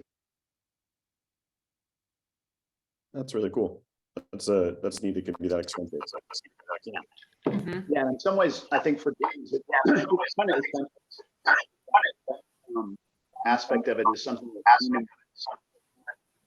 I'm just not totally convinced that we could replicate that in the basement of a community center, you know, the utility room of a community center. Yeah, there's something about being out in the woods, out in the wilds. It's really crucial for this piece. I will also just say that Journey's website, go scroll through programs because it's really neat to see what the different format is for, 8 to 10-year-olds versus 14 to 16-year-olds and reading program descriptions. If you're interested in that, it has a lot on the website. Cool. Yeah, and I guess the last piece I wanted to just emphasize a little bit more, Gray, was you had sort of teased like the second half of the wheel, right? We're end the late adolescence phase with this soul initiation, and just to acknowledge that, especially if you're starting to look into the work of Bill Plotkin, like that right there is the initial founding mission for Animas Valley, is to provide the opportunity for adults who think they're adults to actually get an opportunity to go through this soul initiation and truly, from the perspective of this wheel, truly embrace that idea of becoming an adult. That sort of was the center of Bill's initial work. And then, so the book Soulcraft is really focuses on this stage and this transition, this soul initiation. And it's the Nature and the Human Soul book that he wrote, which tries to actually give a more complete and even accounting of the entire wheel and really spend more time talking about all the different phases and whatnot. But this idea, there it is, Nature and the Human Soul, or is that the latest one? What's this one? Journey of Soul Initiation, yeah. There's also this one, the Journey of Soul Initiation, which is kind of a compilation of the two Chris mentioned as well as Wild Mind. It's dense if you haven't read it. Yeah. I recommend reading it in small doses, but it's got really beautiful academic perspectives. Mm-hmm. Yeah. Is Nature of the Human Soul a decent read, or is it fairly academic and dense as well? I mean, they're both like stimulating for other ways than just intellectual. I will say they've got poetry. They're really visual. They're thick is what I'm talking about. Like you're going to be digesting a lot of words. I'd say they're both within this is over 400 pages. And I think the other one is around that length also. But they're great resources. Is the writing style at all good, or is it just really, okay, so it is still a decent writing? I really enjoy it. For me, it feels like reading almost a complex fantasy novel that's completely designing a world. It's very complex and it's really good. I find it really intriguing and I have to read it at certain times of my life. But highly recommended.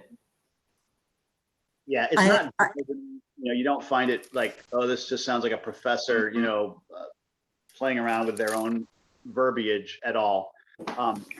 But a lot of the criticism does have to do with just the fact that there's a challenge to accessibility because it is so thick.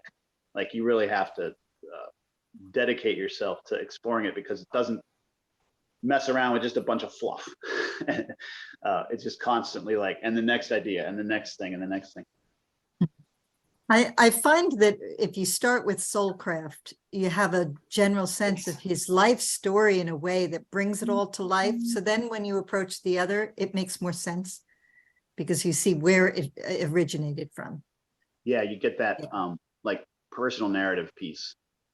Right. And, having done a class with Animas Valley Institute, the one thing that I found is there were some people on that thing that were not really ready to do the in-depth going into the darkness. And it was a little pushed on, people weren't prepared enough, and there wasn't enough recognition of trauma triggers and how that, could play into someone's ability to handle the darkness. So, just to be aware of that. Mhm. Yeah, that's a really Yeah. good observation. And I think that's part of the design of this course is to acknowledge that, this weekend, it can be a lot of fun to explore all these ideas and then think that somehow you're prepared to go work with youth because you've got all the frameworks. But, the next weekend, what we're going to do is begin to put into practice some of what's actually required of us on our own development level to be able to hold space and not get sucked into a wounding or the drama, which is so powerful of adolescence, right? Like what they're going through, what they need is somebody who's not going to immediately get sucked in and be in their own experience that hasn't really been integrated yet, right? So this idea that our training, ideally, we call this the fundamentals course, but ideally it does involve everybody before stepping into guiding to actually go through what we're going to ask the youth to go through, which is some kind of a soul journey, some kind of a solo fast rite of passage that's guided, that gives you the opportunity to do the same thing and really move through these questions and these tasks of establishing, who am I, and then also letting go and saying, well, who am I when I'm not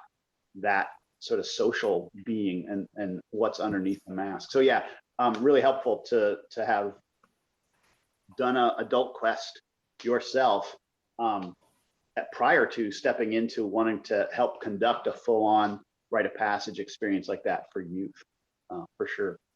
And it has a lot to do with how well you're able to serve those youth, the extent to which, and you're never ready, right? You're never fully like, okay, now I've got all my stuff handled and all my work done and I'm the perfect guide. But it's like you're not surprised by it and you're not hijacked by yourself and your unfinished work, which is possible to have happen, if you're just not prepared and you don't realize that that's what's coming. When you work I will also plant a quick seed here in addition to what Chris is saying, and saying that like assisting or apprenticing a program is an awesome, awesome way to know where you've done a lot of work and where you're like, oh, that feels like the edge of my own mystery. And so what I'm saying is basically on a program, there will be guides, and then there also are opportunities to assist a program or to apprentice and be a little bit more in a learning role and less in a facilitator role. And that also is learning from ourselves. And that's also learning from, like, this is great. And Chris and I are very much not in adolescence right now. And assisting a program is a great way to actually learn from the people that you are trying to work for in a way. I'm always looking for assistance. Yep. And I would love to kind of, Chris, if you're okay with this, pivot this to a little bit of, am I right that we have a half an hour before lunch? Am I right on that time change wise? 40 minutes. Yeah.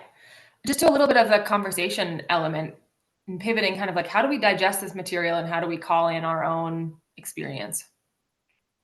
Sound good? Yeah, I like that. Great.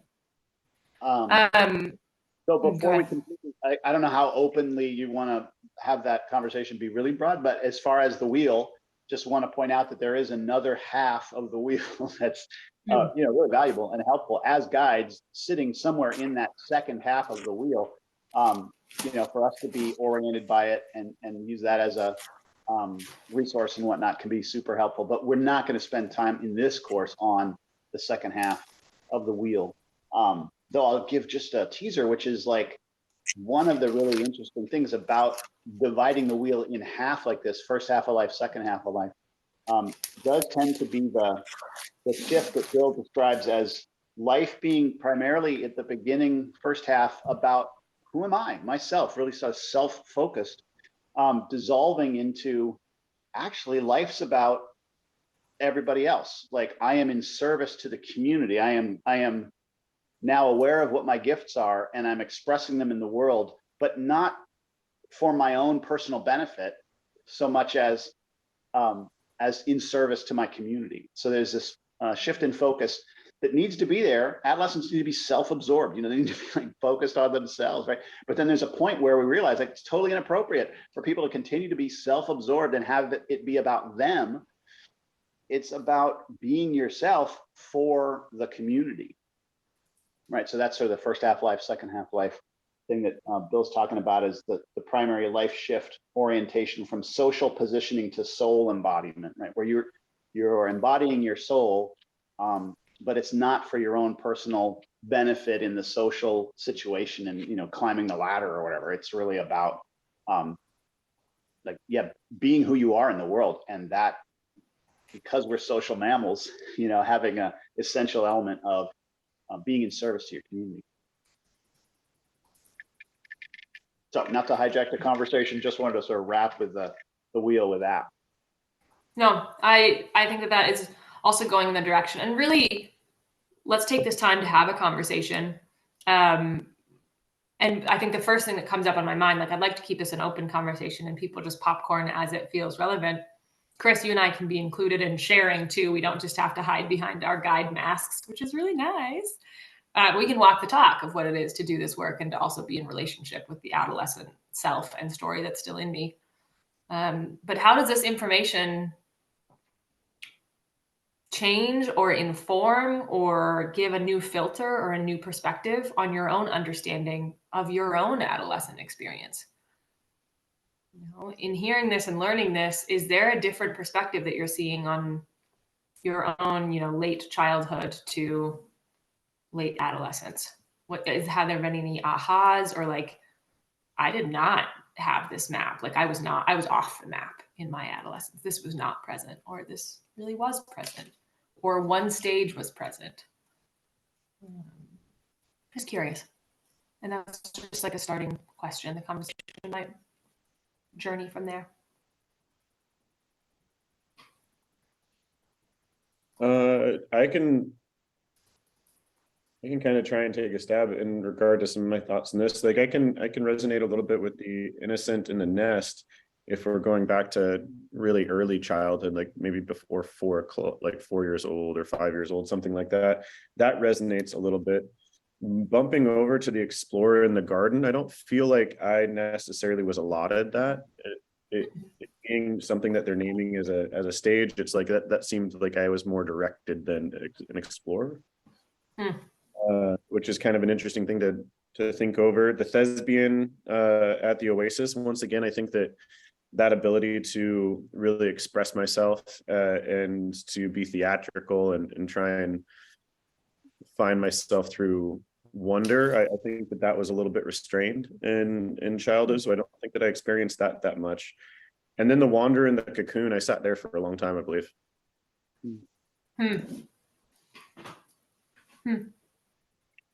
Yeah.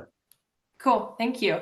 And sometimes this conversation is an opportunity for, like, I don't know if you've ever reflected on boom, boom, boom, the phases before. And it's neat to kind of go back and be like, wow, they were actually really distinct, or they were really muddled, or I had one really well, but not the other. Even the simple, what really resonated in what you just said is the explorer in the garden. I was directed in the garden. Right? I had a director. And how does that influence the stages after? Thank you, Tanner.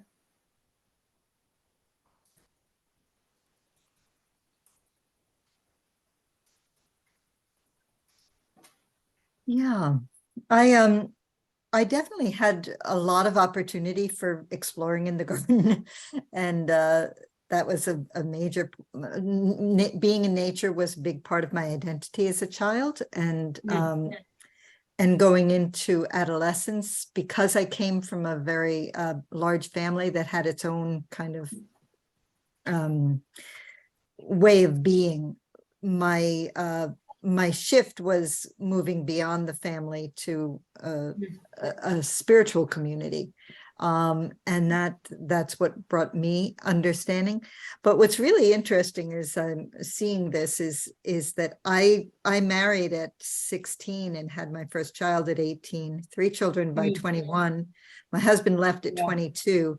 So there at 22, you know, I'm going through a lot of the wander in the cocoon, just, you know, going through my own depressions while raising 3 daughters alone, you know. And so it was, you know, I was raising myself up while I was raising them up.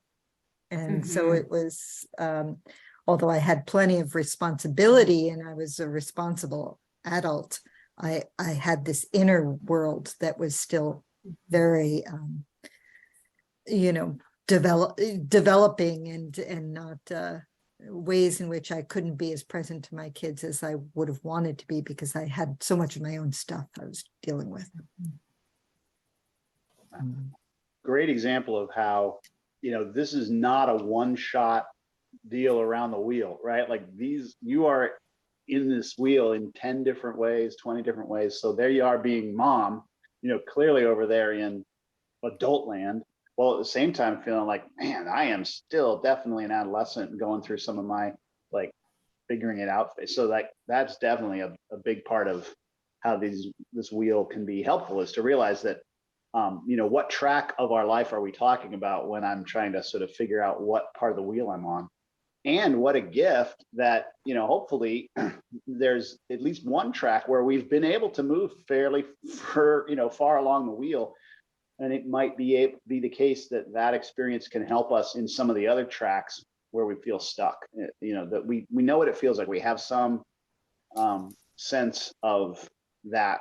I remember a kid on one of my first trips who socially was just so inept and was constantly getting into sort of power struggles and battles about, you know, leadership in the group. He was probably 16, and with the guides and everything. But he had brought this deck of cards, these magic cards, that was a game that you played. And when he stepped into the role of like teaching the other kids and teaching me how to play this game, he completely changed. And he was like sensitive and insightful and totally non-egotistical about it. He didn't care if he won or lost. He was just like pointing out good plays and how this worked and how to do the game. It was just this total transformation to see this kid who in so many of the other ways on the trail and trying to figure out this and that was really awkward and, you know, getting kind of ostracized by the group because of that tension. But when he did that, you know, he knew how to sort of actually really step into mature leadership around something. And hopefully that was able to, you know, give him a little sense of like maybe what that might look like in this realm or that realm around, you know, working with the other kids. So yeah, we can definitely be in multiple places on this wheel. In fact, we actually are all the time. Yeah. Yeah, Tanner. Yeah, Tanner, I want to get to you. And also, Amanda, I do want to hear from you. So either whoever's ready can go first. Go ahead, Amanda. Yeah, I think that like Explore in the Garden, it was interesting, like how I was kind of directed, like I was exploring like the inside of my house, you know, and like kind of just like, yeah, exploring, you know, like, I don't know, dolls and things that were like very socially like, okay. And then, you know, there's kind of like,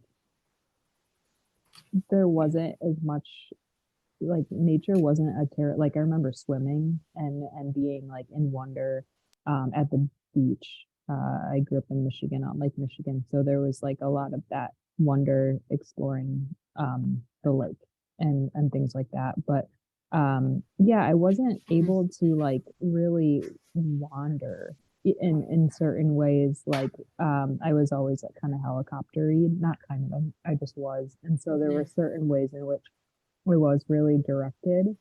And that I think was kind of formative, even like still now. And then, yeah, I remember the thespian, I was just really kind of shy and really almost like dropped out of that phase, you know, and it kind of had to circle back later.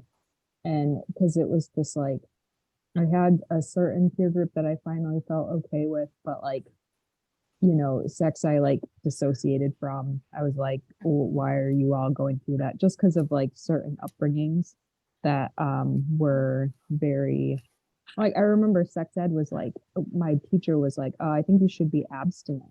Like there wasn't even really anything. And I look back at that like shocked, because this is a natural part of life and the progression, and like I didn't feel prepared. And what about all these other people who, their parents aren't talking about it? They're not prepared. So it was like,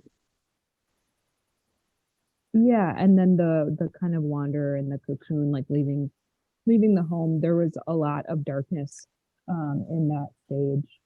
And I think now like I'm kind of going back and like kind of sorting some of like the last stitches of that out. Like it feels like there's still some vestiges.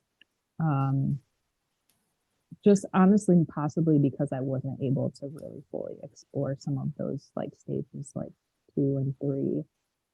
And then not getting like proper initiations into like things that are just so normal or like natural.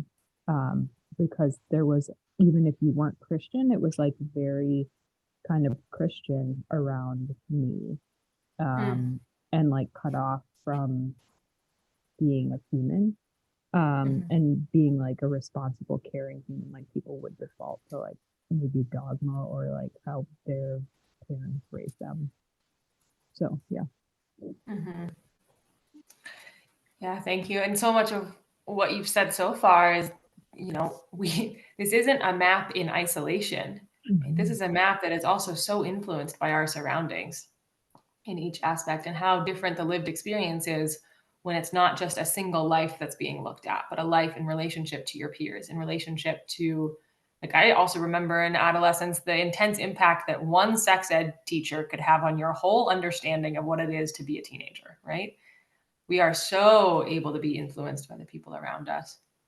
And also a little bit of what you said made me, and I just want to reiterate, is that like, if there are pieces or stages that feel like, whoa, I didn't really get that, or I got that, but there was a director, or I got that, but it wasn't with nature, it was more with the man-made world. Like those can be really inviting directions for us to go and spend time with as an adult. Right. So intentionally saying like, I need to spend time wandering, like going in nature and not having a destination of this trailhead to this summit, but like I need to go and wander, and it's probably uncomfortable areas. Or I never had that thespian kind of stage of trying on masks in theater, and like maybe I need to go do some comedy improv, some stand-up improv, and like that, ooh, that could feel uncomfortable. And that might be the place where it's like, I need more just lived experience there, not necessarily to redo, but that what Chris mentioned is that like, we're kind of constantly going to be in different places. And that sometimes I even hesitate to say go back and complete a task because it's cyclical. It's not this linear, like I need to go back to stage 2 in order to get to stage 6, right? We're going to go around this. Maybe we'll go around it in a single day. Maybe we will go around it seasonally. Maybe we will be thrown into going around it again if we have a kid and our kid is really in the explorer in the garden, and it pushes us to be like, whoa, I need to learn how to play in the natural world like I never knew I needed to play. Right? And so what are the areas where it's like, I could spend some more time there? Are probably the areas that will feel most seen and poked by your work with young people. They will feel the place that you maybe have not had a lot of time in, and they'll poke, or they'll invite, or they'll ask for that part to come out. And if we do our work, we can be vulnerable in the fact of like, ooh, that's edgy for me to like be on a stage with you and do a talent show with a group of kids. Like, ooh, do I get nervous even just doing talent show with like a group of teenagers? Maybe I didn't get enough time on a stage. Thanks, Amanda.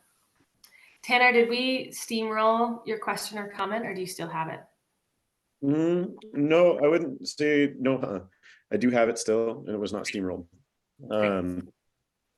It seems like some of these things, it resonates to me, like it feels like trauma blocks or certain traumas that happen depending in stages of your adolescence or it seems like it'll block some of these opportunities. So maybe you have some sort of large trauma that happening in puberty that bumps you right up into like the apprenticeship in the Wellspring, and then you skip over a couple of these here and there and have to come back into them. And so it just seems kind of it seems like it'd be interesting working with some kids that maybe had to adult quicker for this reason or that reason, and they had to skip some of these parts of adolescence, and they weren't necessarily, they didn't get to honor them because they just didn't have the opportunity because they had to go work, or they had to support a parent, or they had to take care of their siblings or something like that. So I just wanted to bring a little bit of awareness to that and see if you guys see that in your work, where it seems like some kids have just not had the opportunity to sit in the garden or be a thespian due to those type of situations. Yeah, great observation. I don't know if I've had a kid that's like perfectly done the map, to be honest. So to answer your question in the opposite, like I haven't been in a relationship with someone that's like, I have perfectly done all of the stages. And maybe I just haven't met kids that are young enough that their parents read this material and this is part of their parenting manual. I don't know. But I don't think that it is going to be this perfect map. You know, I think like in the same way natural disaster comes and changes a landscape, we have to make new maps, right? And already this map is likely outdated because of what's happening in our world, because of what's happening with gender, what's happening with, you know, social dynamics or racial dynamics. But that awareness is great for you to have, in the same way that trauma might change how a brain develops, right? That's like obvious for us. Like, of course, if there was a trauma that happened, maybe the reptilian brain, that part that's fight, flight, freeze, might be more activated. Same thing of, yeah, it could totally change this map. You know, maybe exploring in the garden was not safe to have that kind of exploring element, for sure. So I just want to say yes to your question. And in terms of how to work with it, that's where I'd say, like, make sure you look at the actual terrain and not the map, and the actual student or the person you're working with. Yeah, and for me, that brings up a really important point that I think it was super helpful for me to realize that when we look at the models that we get, or the examples we get of rites of passage, and we're doing this work to create this particular ceremony at a particular time that it creates an opportunity to step from one stage to another. You know, Bill will often point out that, like, hey, you can't force this. Like, traditionally, those ceremonies mostly, I don't know if he thinks it's completely, but mostly ended up being marking ceremonies. So this was a ceremony that happened once the work was complete for that stage, and you were actually ready to move to the next stage. You went through this rite of passage, and then you can, you know, you can argue about how important the rite of passage was in actually giving people an opportunity to do some of the work of the task of that stage, or how much of it was like, no, you've already done it, and we're just making it apparent to you that you have completed this, and you already are ready, versus like, well, you're not ready, but if you go through this special experience, then you'll be ready, right? Do you see the distinction there? And I really think it's a both and. But I feel, and you'll see this, you bring a group of kids together, or a group of adults together, and you will have a whole range of people, from those who are there primarily because this is the one place where they can actually get an opportunity to grapple with the task, right? So this is actually their chance to do the work of fulfilling the task. And then you have others who had plenty of opportunity, and they're ready for that marking. They're ready for that, like, oh, I can go on to the next thing, and I can figure out sort of how to integrate that experience I had of grappling with that task, so that it's, you know, able to serve me in the next stage, right? So there's this both and of rites of passage work being, one, just creating the opportunity to make that transition for people who are ready to, but also at the same time, it is actually providing some unavailable space, right? In our culture, people just don't get the opportunity to have the space to engage with the tasks in whichever of these phases we're talking about. And so that's this both and that we do when we're creating these programs, is that we create the program such that it's actually an opportunity to grapple with this stuff. And then it's also this marking ceremony. And with this marking ceremony, the way I like to think about it is like baking a pie. So apple pie, you kind of create all the ingredients and you got the crust and it's ready to go. And the spices and the apples, and then everything gets layered in there. And so you've built this pie and it's all complete. It looks nice and everything, but until it's baked, it's not really a very good pie, right? Like it requires being put in the oven and baking. And then there's this alchemy that happens with the sugars and the starches and the crust and in the apple and everything that turns it into a completely different thing, even though it doesn't change its shape or the layers, everything's all kind of in the same formation. It looks the same as it did pre-baking, with the exception of maybe a little juice bubbles and stuff like that. But it's really transformed by the oven. So there's a way in which our programs are both an opportunity for people to actually like make the pie out of the experiences of their lives, and kind of put them in relationship to one another and in a configuration that's meaningful. And then it also provides the opportunity to be the oven and the moment of baking it. And so for some people, that's all it is. Like they'll come and do an adult quest and it's like, they know exactly their pie and it's kind of ready to go. The first time around the circle, they lay it out and here's my pie, and they're excited about this opportunity to bake it on the solo fast. And for others, they're like, I don't even have a tin yet to start assembling my pie, and so for them, there's a lot of work in the talking circles and in the 3 or 4 days prior to the solo fast where they're assembling their pie out of the experiences that they've had in life, and maybe even in some experiences they have with the group in circle, facing questions, facing thoughts, prompts from the guides that give them the material to assemble the pie and then have a chance to go and bake it and see what happens. So I think that's a pretty important piece and it was sort of came up when you were talking, Tanner, about this sort of opportunities to revisit, or maybe you just never had a chance at a certain stage. And then the other piece I wanted to share was that this is the fundamentals course, but it is clearly the case that one of the core pieces of any advanced leadership training in this kind of work involves grief work. It is essential and it always comes up, and people are always drawn to therapy and therapeutic models and grief work whenever they begin working in this field. And it makes total sense. It's because, this wheel that we are outlining is this idealistic model of what used to happen in the fantastic, amazing human village, that we all are born expecting that that's how it's going to go. But then we get this life and, it's society made up of priorities that have nothing to do with human soul-centric thing. And it's about, making stuff and accumulating stuff and wealth and power and all these things that don't serve individual human development needs. And so we end up with a lot of wounding and a lot of trauma that we all have because we didn't go through this wheel in the way that our soul is expecting to go through. And there's a lot of woundings as a result of that.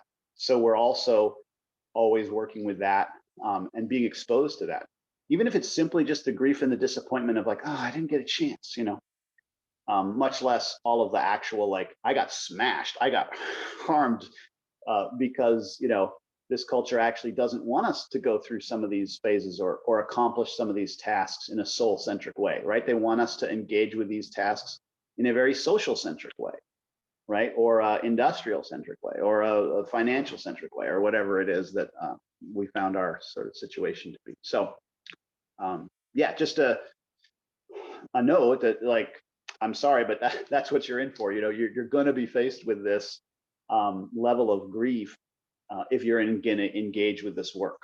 And there are actually some really great, conversations that are happening and people working on the dark side of this wheel, right? About like what characteristically happens. What are the kinds of woundings that are common and seen, commonly that happen when you miss the first stage, or you don't get the opportunity to complete the various different stages, right? Like, what do those woundings end up sort of commonly looking like? That's why a lot of people get into trauma modalities and therapy modalities, because there's great language that's developing for us to be able to discern, oh, this is what's happening, and gives us a lot of access to then how can we do something about that? How can we gain sort of some ground in responding to this, what feels like just a very painful part of our life.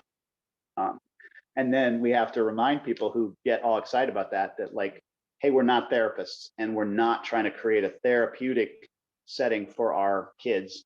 You know, we're trying to create an opportunity for them to sort of on a less intense level, like get a chance to go through life.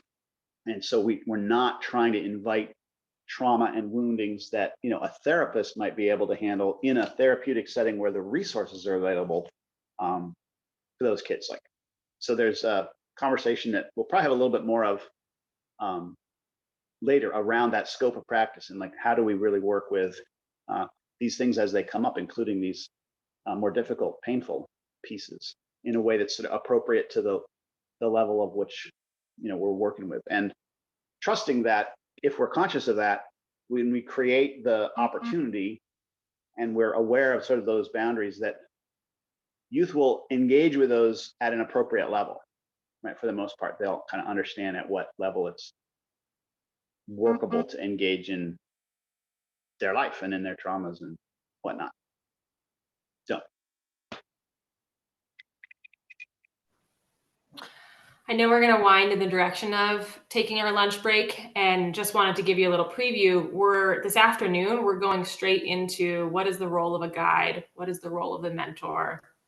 What is our role in holding that space? So it's kind of that was a great turn in that direction. And I would also just say, like, although it's really helpful to learn from the actual adolescents or youth or young people themselves, like, especially if things like Plotkin's stages and languaging is intriguing to you, try to get a group of adults together who are willing to be able to hold space for each other to talk about it, and to talk about, like, you could just start with, what stage do y'all feel like you're in, you know? And sometimes that enough can prompt a really interesting counsel or conversation in a group of adults. Or it could be, can we all tell our stories from our phase of thespian at the Oasis, and just have people tell a 5-minute story of what it was like. And like, that can be so informative of we've already experienced it just in a tiny micro way of people sharing how different it could have been to be 20 years old.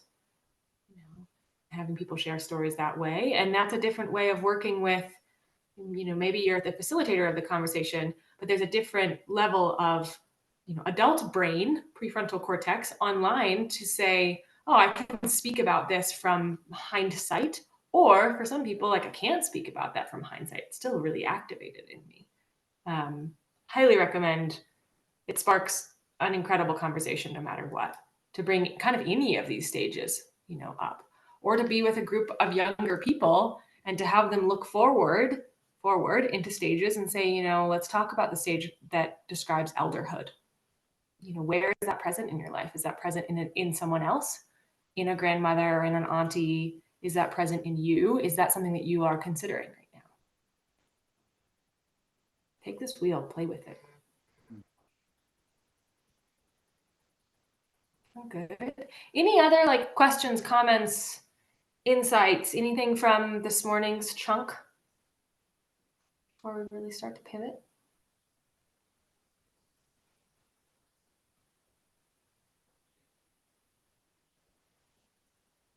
Will we be having time to do the sharing that we didn't do this morning? Yeah, and you know what? It was a writing activity because I find it helpful before diving into the wheel to write a little bit about our own experience and to kind of evoke that. And I'm happy to just offer that here. And if it feels intriguing for you to do over lunch, great. And if not, that's okay too. Feels good, I'll go in that direction. Great. What was that we were doing? I missed the morning piece there. Yeah. Just after our morning check-in, Tanner, we were going to do like a writing activity, but one person was in the car and one person was walking. And so we said, let's just pause this and we'll do it later when people are more settled, just because of the ability to write.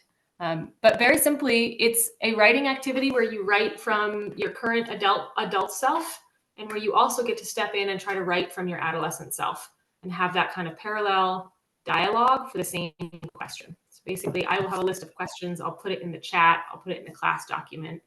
You don't have to answer all of them. Look through the list and it's like, which one do I feel attracted to and which one do I feel like repulsed by? And those are probably both really good questions to try to write to. And in each question, answer it twice. Answer it from your adult current self and answer it from the adolescent you. You know, so think back to whatever age you want to say, oh, this was a prime time of my adolescence, and write as if they would write. Up to you who gets to write first, and just see what you learn from yourself there. See what comes up, see what's evoked. This is kind of priming our direction for next weekend, where we're going to intentionally try to evoke a lot more of our own adolescence. Oh, good. So I will put these questions in the chat. I'll put them up. This is totally optional.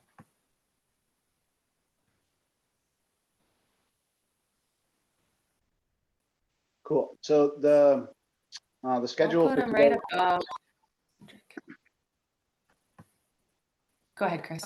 but yeah, I was just gonna say the schedule for today is a little different than yesterday for the afternoon portion, in an effort to expand a little bit our time because we don't have an evening session. We've got a 3-hour session for the afternoon, but it's also Sunday, and so we're wanting to end a little earlier than we ended on Saturday. So we're going to go from Pacific time 1 to 3, or sorry, 1 to 4. So a 3-hour session rather than 2.5-hour session for the afternoon. That's going to start at 1 Pacific time.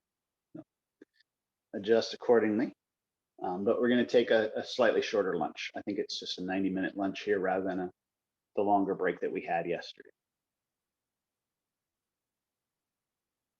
All right. Is there anything else we wanted to do, Gray, before we break for our lunch break? No? Okay. Well then, No, have a good great. break. Nourish yourselves and take care of yourselves. And we'll see you all in just a little more than 90 minutes, 95 minutes.